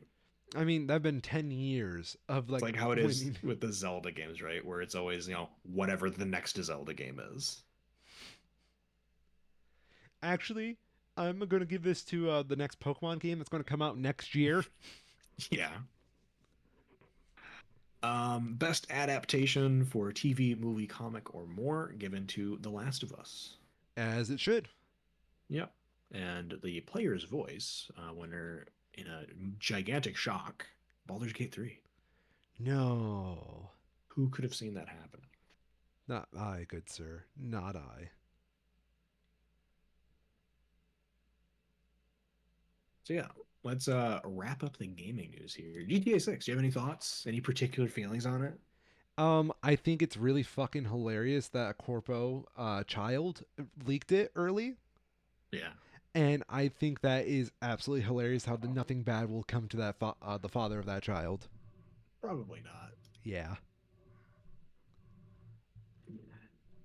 Yeah, I am. I don't know. I'm sure it'll. I'm. I feel like the GTA games are obviously very good, but it feels like they're incredibly overrated. They're like the Martin Scorsese films of video games. Like, of Yeah, course, you have to put your fucking respects in for them, but sure. it's also like they're kind of removed from the same zeitgeist as like other popular culture around games. I suppose. Yeah. Other big gaming news this week is the day before. Once the most wishlisted game on Steam in the span of 48 hours released was viewed to, or not viewed, was found out to be the obvious scam that it obviously was, has been delisted and is now in the process of having refunds issued by Steam as the studio that produced it has shut down completely. That's kind of hilarious. Great recap of the entire history of it was put up by Skill Up the day before a scam to remember, going through the hype and announcement and everything around it to the questionable, bordering on like fraudulent business decisions that the company producing it and developing it made. And then also talking about how the actual game itself was basically just a giant asset flip. Are you serious? Yeah. The large city that it takes place in is a pre-made asset, They couldn't even as like are pretty much everything with it. nice. Yeah. And worst of all, it's a zombie survival game without any zombies. Then what do they have in there to survive against? Slow looting and broken PvP that has basically zero balance. Nice. It's just what you want in your games. I know that's what I wanted. Let's talk movies. Oh, movies? Movies happened. They did and you've happen. seen some of them. I saw many of them. Yeah. This has been like the most I've gone to movies since pre-pandemic. Honestly, it kind of makes me feel like we're finally kind of almost back to normal. Yeah. I am very glad that we're sort of being, proven a bit wrong in our predictions earlier this year, in that we're coming into December and it seems like there's actually good movies to go see in theaters for the holiday Yeah. season. And like not just like one, there's multiple options right now. Honestly, there's like one that pisses me off severely, and Yeah. we'll get to that one. But Yeah. we got a Miyazaki film in theaters, so I think Yeah. that's a win. Yeah, the Japanese coming in clutch, Miyazaki pulling out the stops. We apparently got a banger Godzilla movie. Oh yeah, I It's a want to see. 98% critic and audience score. That's impossible for a fucking Godzilla movie. Right? It's apparently really good. Damn, So we'll that's get to that though. that's Let's Godzilla let's -1, right? yes, Godzilla -1. Okay. Let's start with Wonka. Oh no. So I want to start right perspective. If you haven't seen Gene Wilder's, can you make that separation, or is it too traumatic to do so? Okay, so I went into Wonka having not seen the Gene Wilder Wonka in a very long time. Okay. I want to say maybe like over a year, Okay. probably at the soonest. It is a movie I would not recommend watching very soon or after Willy Wonka and the Chocolate Factory. Hmm. I will start with the positives and we will go down to the nitty gritty dirty, right? Right. Timothy Chalamet, right? Yes. Talented actor, Very. very good Willy Wonka. In That's fact, good. I'm not. I think that's probably the least surprising thing, yeah, right? he rides this like duality in the film where he is very much supposed to be the Gene Wilder Willy Wonka, but you can kind of see like an Evie situation here where he could branch out and become the Johnny Depp Willy Wonka as well. Like he's one bad day away from turning into that. But for all intents and purposes, this is Gene Wilder Willy Wonka. That's good. Yeah. He plays the character as this very young version of Willy. Willy with his whole life ahead of him. Willy before he even thought of death. Not very cynical, very innocent. I think the number one character trait they added to him that was very indicative of his character, right? Yeah. Willy Wonka does not know how to read. Interesting. In this movie, at least. He learns how to read by the end of it, but he is like 25, 27 in this movie. Yep. And he basically said, I never bothered learning to read because I was too busy with chocolate. Yeah. Everybody else in the movie, very good. Mm-hmm. His like sidekick, Miss Kala Lane, she's very good. Keegan Michael Key is probably the funniest person in this movie. He plays a police captain who goes in and gets bribed with chocolates. And he gets progressively fatter and fatter throughout the movie, and it's kind of funny. It's pretty good. Yes. Nice visual gag. Hugh Grant I thought was really good. He plays the one and only Oompa Loompa. I'm trying to think of other people who I recognize in this movie. One more notable one that I'm looking at here in the cast list that I didn't know was in it. Who? Apparently Rowan Atkinson. Okay, yeah, Mr. Bean is in this. Yeah. He plays a priest. Yeah. And Father Julius, apparently. It's fucking hilarious. That's good. Yeah. It is a funny movie. Yeah. And how's the music? Oof.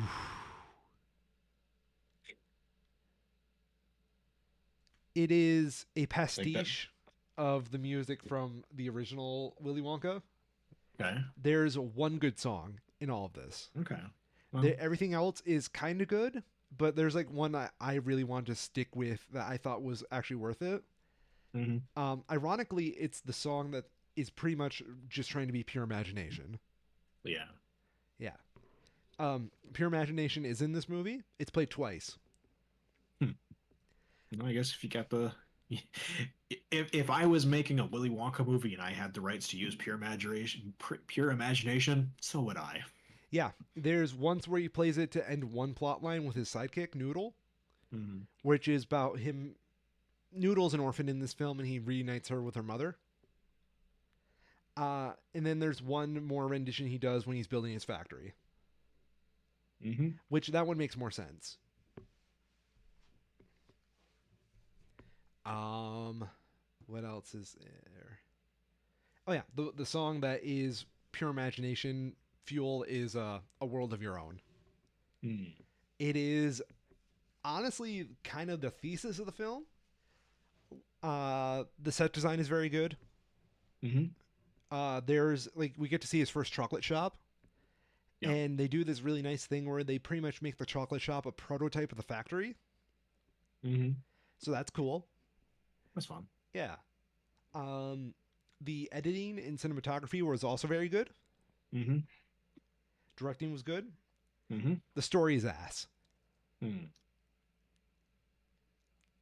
I got really pissed when I was watching Willy Wonka and the Chocolate Factory after this. Wonka opens up with a musical number about Wonka coming to town to make his fortune. Hatful of Dreams is played, and the main conceit of this song is that Wonka has 12 like dollars to his name, 12 silver dollars. I think they call them sovereigns in this movie. And Wonka is basically going to try and use those to build an empire, but he gets conned out of all of them except for one. Okay. He then does a coin flip with that last remaining sovereign, and he misses catching it, and it falls down a storm drain. Hmm. And if you all are loyalists to Willy Wonka and the Chocolate Factory, one would remember that Charlie Bucket finds a silver dollar in a storm drain, which he uses to buy his golden ticket chocolate. Now, I'm not saying it's the same silver dollar. I'm just saying you did not need to go that far. Yeah. And that made me retroactively start hating this movie. And there is a lot of those callbacks in this movie. Hmm. They explain the origin of the golden tickets. Would you like to know what the origin of the golden ticket was? Why not? Willie's mother was a chocolatier like him, Okay. and she wrote a message to Willie in the last bar of chocolate she ever made for him, which she knows he can't read, so why did she make a fucking message for him? And it's written on gold paper when he opens the last candy bar, Okay. and it pretty much looks like a golden ticket. Yeah. Yeah. Yeah. So why the fuck did she do that? And now that I'm wondering that, she knows he can't read, so why did she leave a message for him to? I'm very Yeah. upset with this movie now. Definitely seems like the kind of thing that may have, you know, comes from a place of earnest, but probed it from sort of like the wrong direction, where you can tell it's just like, they're asking themselves, okay, why did Wonka use golden tickets? Like it's a ninth grade book report, right? Dude, it really feels like a fan fiction sometimes. And it's like, yeah, okay, this is fine, but you don't need to go from that perspective so much. They have like this villain in the film, Slugworth. He is basically an amalgamation of Mr. Mosby from The Sweet Life of Zack and Cody Hmm. with fucking Gus Fring from Breaking Bad. He's probably one of the best things about this movie. And he has like this weird like chocolate oligarchy that he's part of with other chocolate people that bribe the police. Yeah. Yes, Willy Wonka goes a cab, which I find is very hilarious, That's funny. isn't it? And then like it's like capitalism bad, but don't worry, Willy Wonka's going to be a good capitalist. Just don't look at the Oompa Loompas too long.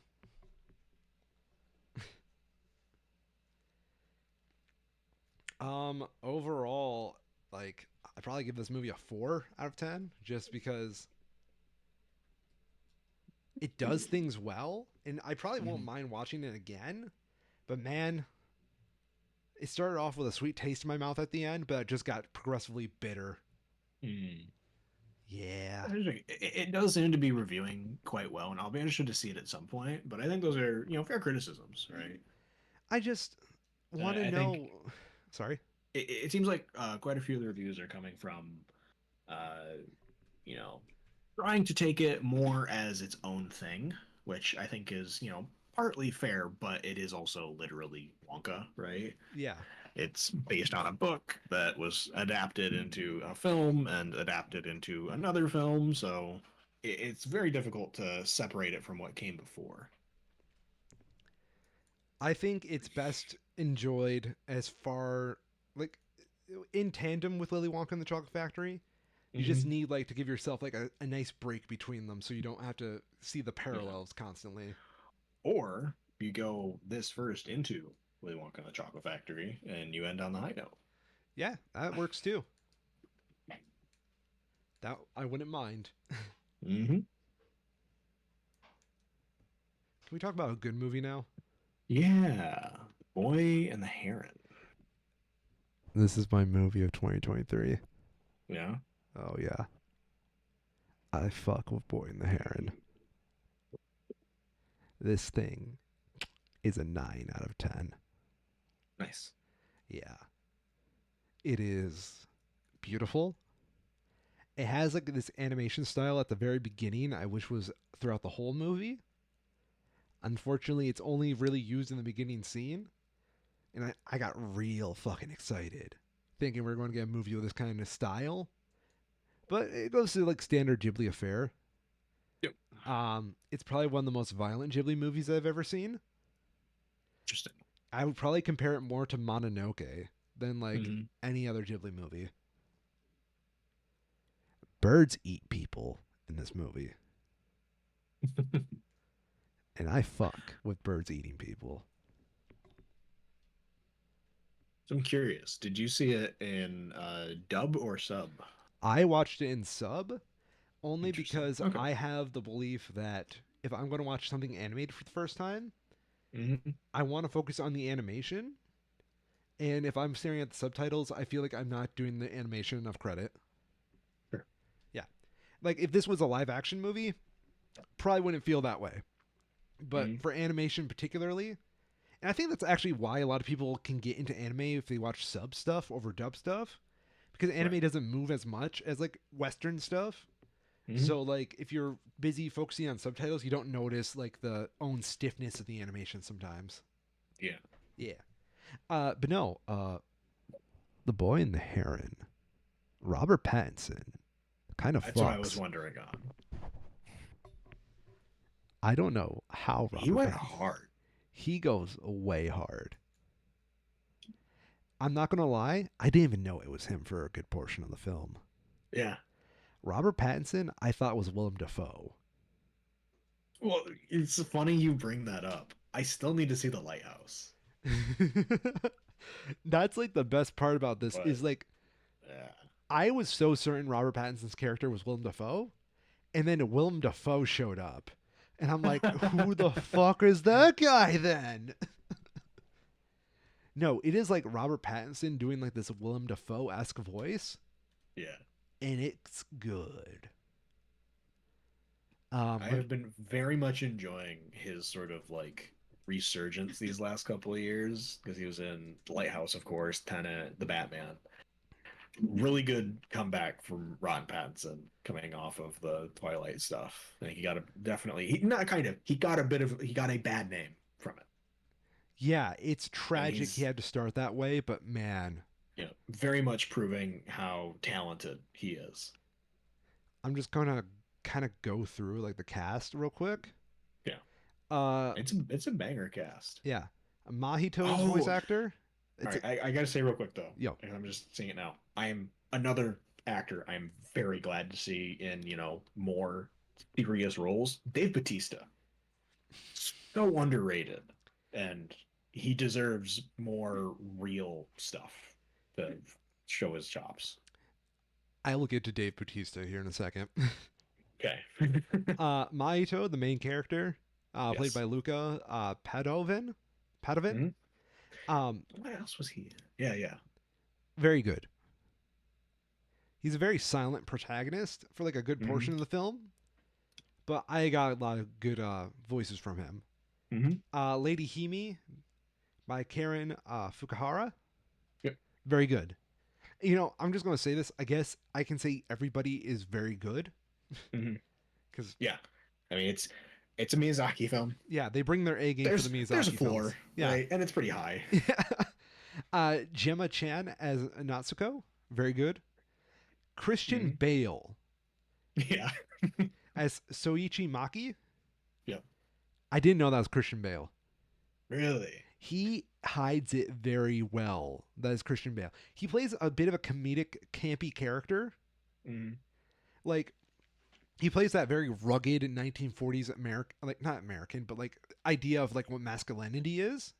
Yeah. This is a man whose wife dies in the first 10 minutes of this movie. And Hmm. he says, fuck it, I'm going to marry her sister next. Okay. And he plays that character to a T. Yeah. It is really interesting to see how many people on this cast are like, A-listers? well, not just A-listers, but A-listers who work their butts off and also are like the kinds of people that you're just like, oh yeah, they're also a prolific and really good voice actor. Yeah, that's the crazy part. Like, this Like, isn't I like don't think Chris this is Christian Pratt. Bale's first. I don't think this is Christian Bale's first voice acting gig. No, he was You Howl know, in Howl's Moving Castle. by any metric, and he's always killed it. Mark Hamill is back as Yes. Granduncle.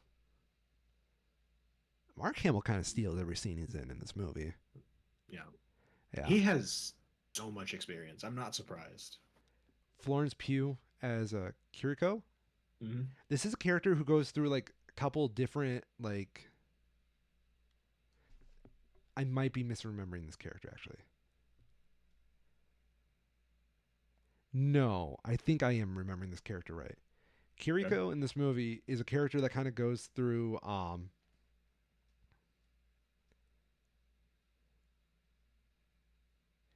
a I without spoiling it, she kind of goes through a this is me in one point in my life and this is me in another point in my life, so there's a little bit more range to this character.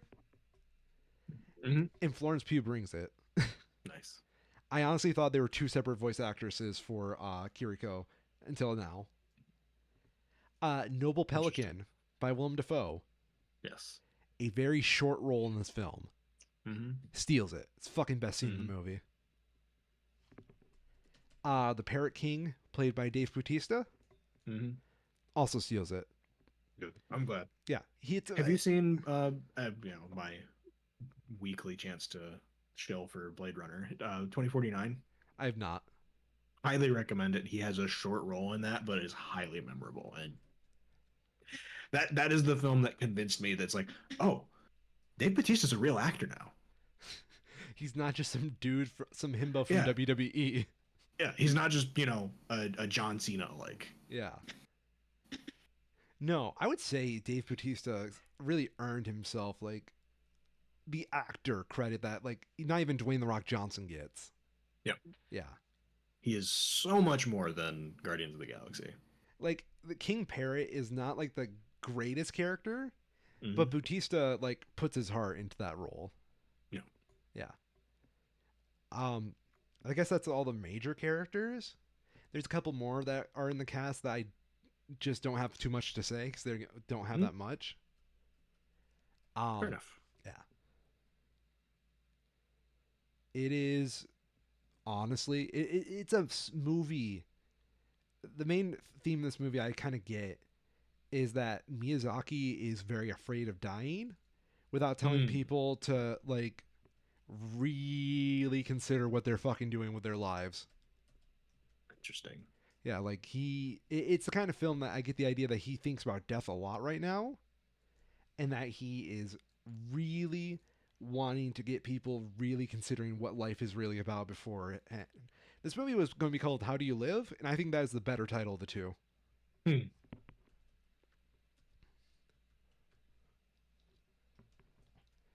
Yeah. Any questions on The Boy and the Heron? Because it fucking slaps. No.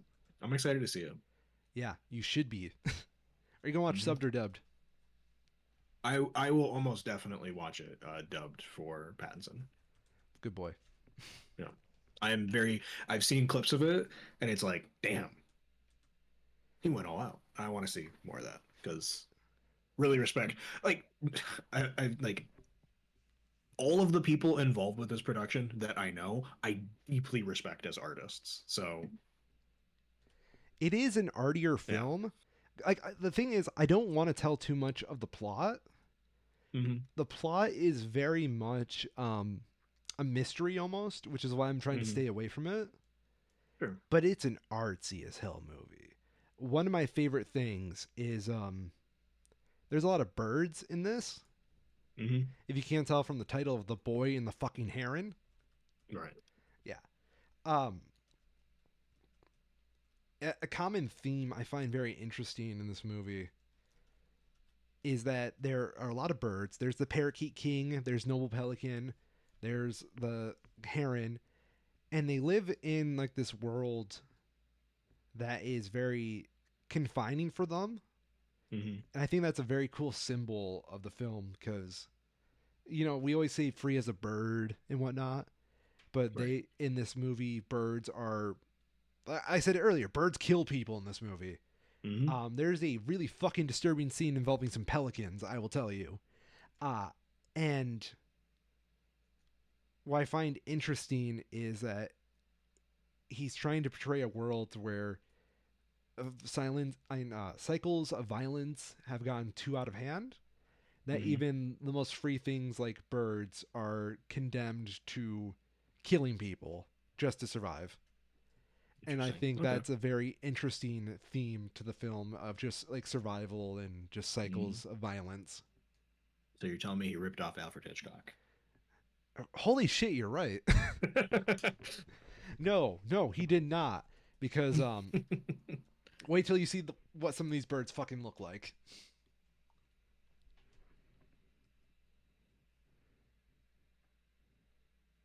But there's like scenes where they keep trying to indict, like the birds keep trying to indict like people into the cycle of violence, where they're like, "Oh, you did this, even though you didn't know you were going to do this. You're part of the cycle now."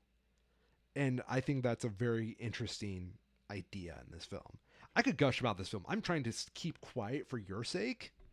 Hmm. So please let me know when you do, because I could go on for fucking an hour about this. For sure. Yeah. Definitely will. What else do we have? So the other, major hit release right now is Godzilla minus one, Oh yeah. which I think for people who, from what I'm seeing, people who are like, in and up to date with the Godzilla, the Godzilla lore, they kind of expected this to be a hit. But for the people on the outside who are used to like the mid 2010s Godzilla King Kong releases and knowing that there's this push into making that be like sort of like a cinematic universe, uh I at least had my expectations pretty well tempered, and it seems like it has wildly exceeded expectations. Isn't it like just a remake of And the original? uh I don't know if it's like a remake, but it is definitely a retelling of a very similar story Okay, cool. where it focuses just as much on, well, not even just as much, but, compared to contemporary Godzilla movies, the focus is on the humans just as much as, Godzilla itself, which makes a lot of sense. I do love the art direction of the movie, how it looks. Yeah. And I think a big part is that it does, in, as far as, being a remake, it returns to the core theme of the original Godzilla, Good. where it's like a war allegory. Yeah. 98% is pretty hard to refute. I can't wait to watch this on Max when it eventually shows up on there. Because my girlfriend will never let me see this.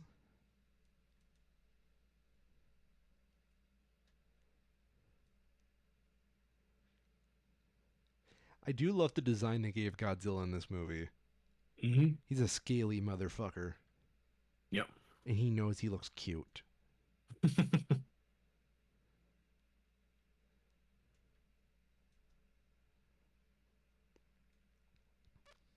Other releases, the Netflix release of the Chicken Run sequel Oh has now yeah, really you were hyped for that. come out.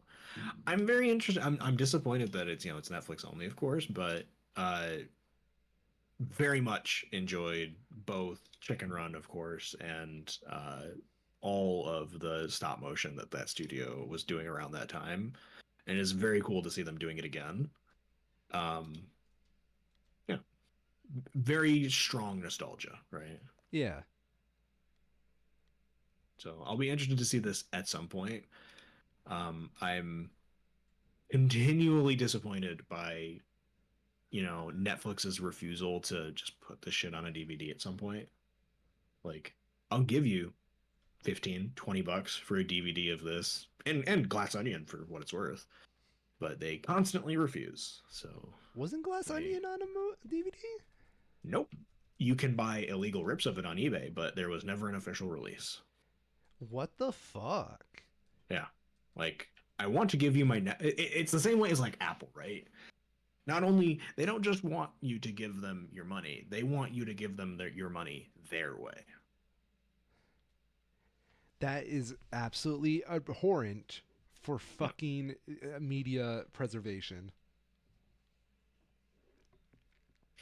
But Chicken Run, Dawn of the Nugget, takes place after the original film. Having escaped the farm, Ginger and Rocky welcome a new adventure into their lives. Back on the mainland, they face a new terrible threat, and apparently they have to break back in to the chicken factory. Oh no. The reverse heist trope. Yeah, but over pretty overwhelmingly positive reviews. Probably a bit heavy on references to the original, being it hard to be such an obvious sequel so far after, and not be a bit derivative. But still interested to see it at some point. A lot of birds in this year's movies. Mm-hmm. There's one more that we actually probably won't talk about until after the holidays. Which is, Migration. oh fuck, I thought that was next year. Nope. Releases next weekend. I cannot wait to see terrible reviews of that. Mm-hmm. Last thing for soon releases is that we have Aquaman and the Lost Kingdom coming out next week, and I'm assuming we're probably not going to be having a show, being like the day before Christmas, but we'll see how it goes. So I figure we'll give this a bit of a preview now, since it's going to be a little while till we do. Yeah. So, after failing to defeat Aquaman the first time, Black Manta wields the power of the mythic Black Trident to unleash an ancient and malevolent force. Hoping to end his reign of terror, Aquaman forges an unlikely alliance with his brother Orm, the former king of Atlantis. Setting aside their differences, they join forces to protect their kingdom and save the world from irreversible destruction. I like how they didn't have that much material to work with for Aquaman that would be recognizable. So they Yeah, just brought the villain from the first one back. both villains from the first one. Yes. Yeah, I kind of love that, and it's also the kind of like derivatively stupid story that I would expect from a character as goofy as Aquaman, and I hope they're able to sort of play that up a bit. It's just like, yeah, this sounds kind of dumb, and I want them to lean into that. He's wearing the orange and green spandex. Like, come on, they Yeah. know how goofy that looks. You gotta. I don't care what you put on Jason Momoa. He's not that handsome to get away with it. Yeah. But he's got scales. Nice. You know who else has scales and was in a good movie this year? Who's that? Godzilla. True.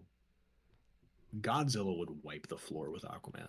Yo, can we get that actually? Like, Warner has a good deal with Toho at the moment because the Monsterverse. Aquaman versus Godzilla. Mm-hmm. And, like, it's not like the traditional Godzilla movie where he's rampaging on land. Godzilla fucking swims. So like, let's have him storm Atlantis. Mm-hmm. That would have fuck. I'd like it. There's also kind of the fun part where it's like Godzilla can always be as strong or as not strong as you need for the story that they're in. Oh, of course, yes. It's kind of the fun thing that they've been able to do, like really successfully with all of the different Godzilla movies, is that it's like he needs to be a metaphor for a literal nuclear bomb, no problem. He's got to lose this one, also no problem. I mean, we don't really have much of a sense of giant lizards to have like our He's got to pers- fight a monkey and it be believable, no problem. no, it wasn't considered believable for that one because they had to give Kong a weapon. True. Well, I mean, okay, to be fair, Godzilla is like made of weapons. Godzilla is a weapon. He's basically a large gun with legs. That's true. And sass. Yes, very much. Like armies pulling out tanks, Godzilla fucking nukes them. That is sass. Go off, Queen. Yes. Last thing I wanted to mention before we wrap up today, Daft Punk put out the making of Infinity Repeating in 4 parts this week on YouTube, I've been and I meaning, highly recommend it. I've been meaning to watch it. It's very cool. It's all, of course, talking about the visuals of it that they put together, and it's super neat to see people talk about the design processes that they went through to capture all of the different styles and techniques that they portray. Huh. So it's about the video and not so much the song itself. Yep. Because this is like they had the song, they knew that it was going to be a part of the Random Access Memories anniversary release, and as part of that release, they wanted a video to go with it. So it's mostly following oh, I cannot remember his name. The producer and director who was the lead on making the music video for it. I'm a little sad because I thought that was all about the music itself, but oh well. No, not quite. They do talk about though how because obviously it was made so much further ahead of time, right? It's not like, oh, they just made it. They can go talk to the guys and collaborate with how they want this video to turn out. There's some really interesting parts they talk about how they sort of had to interpret themselves what the tone and messaging could be. So it's cool. That's cool. It's not super deep on all of it, but for like 20 minutes, it does a good job going through the technical aspects of the video that they made. I will say it's what I've really enjoyed about the collaborators interviews that they've done because they talk a little bit more about like each individual song they collaborated on. Mm-hmm. Yeah.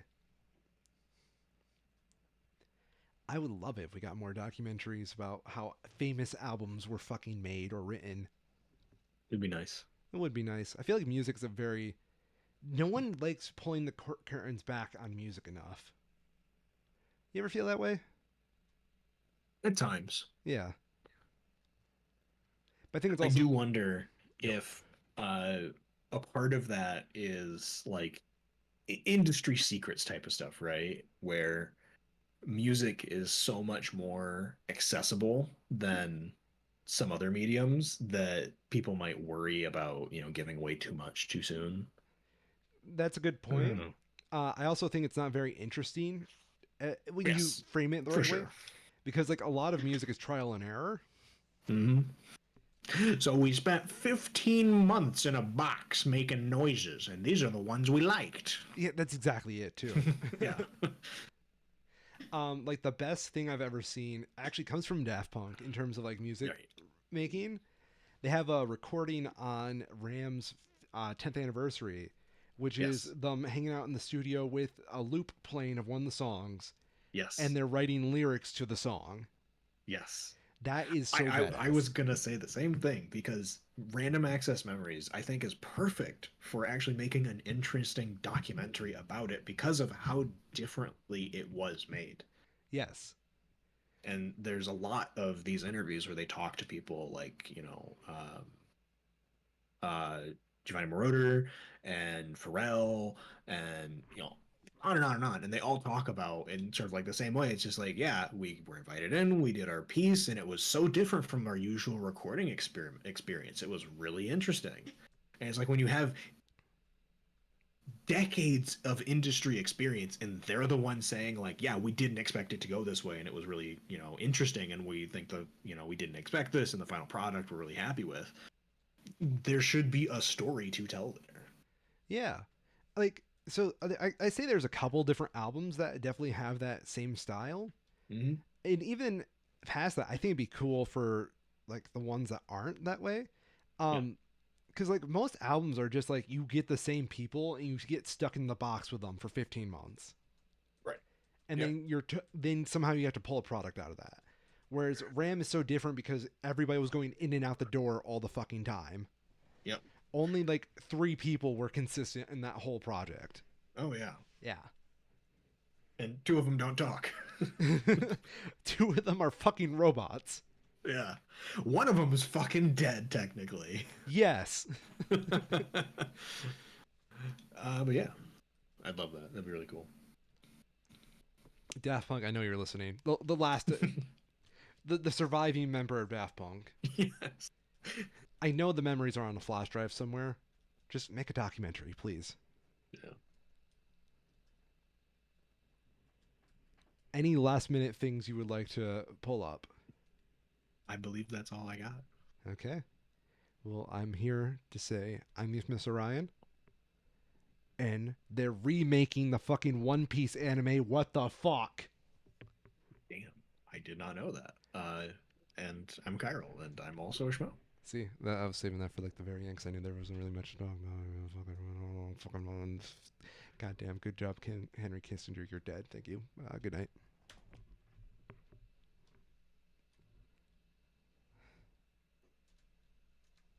I'm a fucking idiot and I disconnected the Discord call instead of hitting the stop recording button.